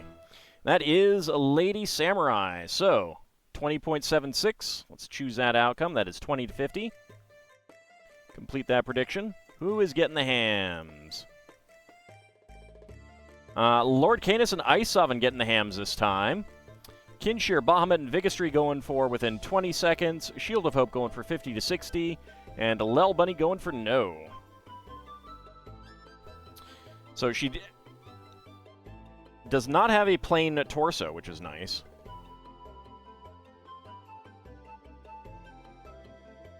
No back printing, but let's go ahead and zoom in on the front printing.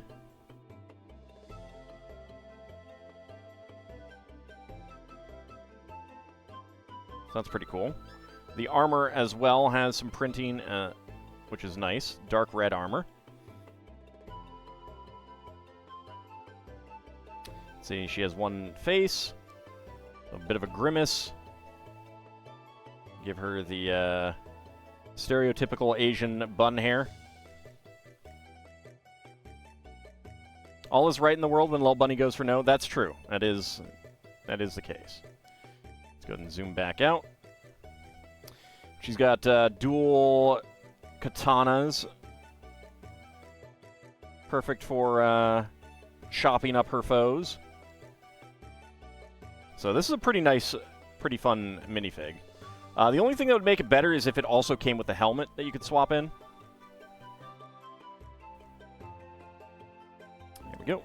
I mean, you did a fine job, Bahamut. A fine, fine job. All right, and finally, we have our minifig, non-minifig, minifigs. Okay, let's go ahead and start a new prediction. Can all guess what is inside the minifig box? Let's get that in. And we are down to 2. So there's 2 left. Which one? Which one will we get? There we go. All right. There's 2 left. On Friday, there will be but 1. So it's 1 and 10. Those are the only 2 that we have not gotten. So get your predictions in. Nadaroge was 10. Isovan is 10. Vigistry is 4. Vigistry believes that I did this poorly and got a duplicate when I shouldn't have. Bahamut's going for 1. We've got an ad break coming up. So get your predictions in. Can I guess what is inside the minifig box? I will get my die ready here. I will have the D20 for the weight, and, well, the D10 for the weight, and the D20 for my guess. Tonight's final guess is a Minotaur Gelato Quality Assurance Tester. So get your predictions in. Can I guess what is inside the minifig pack? Let me get my scanner out ready as well.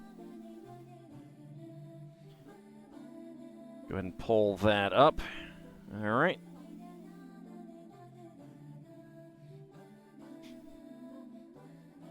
A Leonin Racer and a Yellow Submarine. Knight's final guess is a Minotaur... Oh, right, I read that one already. And a Dwarven Skydiver with a prototype parachute. Shouldn't there be a Gnomish Skydiver with a prototype parachute?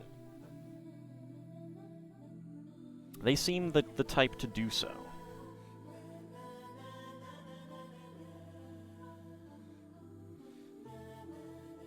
So get your predictions in. Can I guess what is inside the minifig box? And predictions are closed.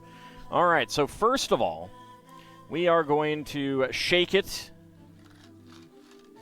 make our guess. All right, so, what I'm hearing is definitely white pieces. Definitely white pieces. So my guess is 10. My guess is 10. The die.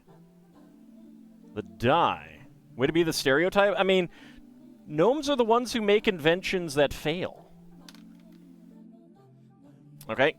The die says 4. The die agrees with Vigistry that I have done this poorly. And the weight, let's go ahead and weigh it. Okay. All right.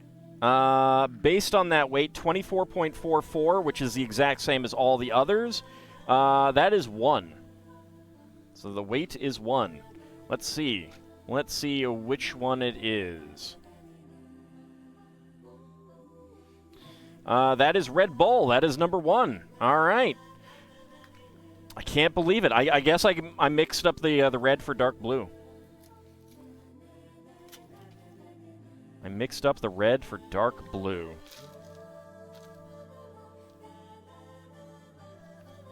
Oh, no. See, the helmet was white. That's what I was hearing. That's what I was hearing. I thought it was something else, but it was the helmet. All right, so let's choose that outcome. So that was yes with weight. Complete that prediction. And who is getting the hams? Lord Canis and Shield of Hope getting all the hams. Very nice. Bahamut and Vigistry going for yes with die roll. Yes with guess, I'm sorry. Isov and Lel Bunny going for yes with die roll. And Kinshir going for a no.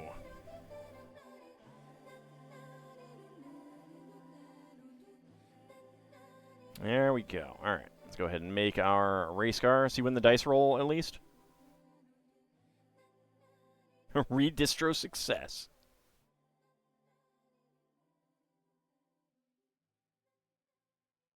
Well, there's only one one left next time. So it'll be a tough competition. Oh yeah, let me go ahead and mark down number 1.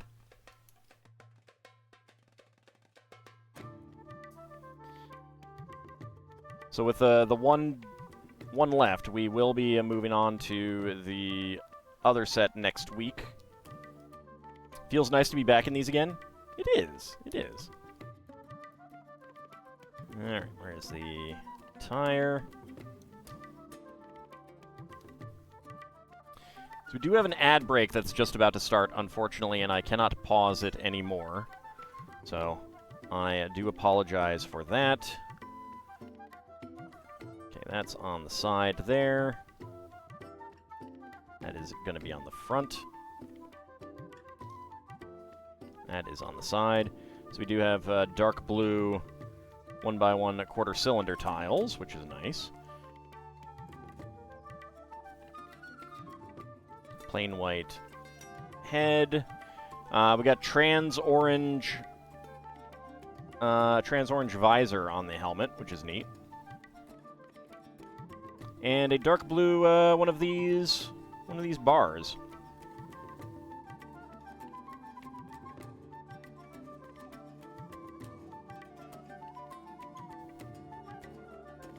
Hey, you are welcome, LL Bunny, of course. Glad to have you back. There we go, and this, we have a yellow 1x1 plate this time. That goes right in there, and a red 1x1 tile slope.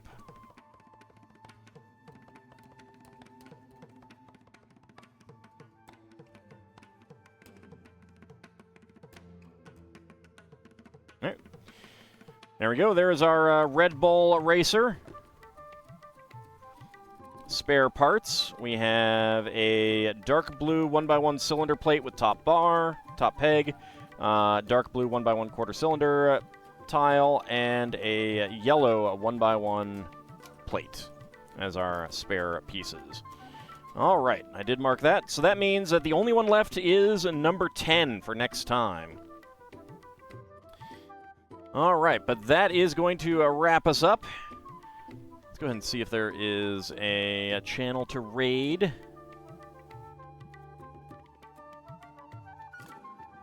Yeah, Lunatastic is playing some Pokemon. Let's go ahead and head over her way. So I want to thank you guys for coming on out. We will be back on Friday, hopefully to finish this up. Which probably means that we'll go a little bit long, but that's okay. Anyway, I want to thank you guys for coming on out, and I shall see you next time. See you then, everyone.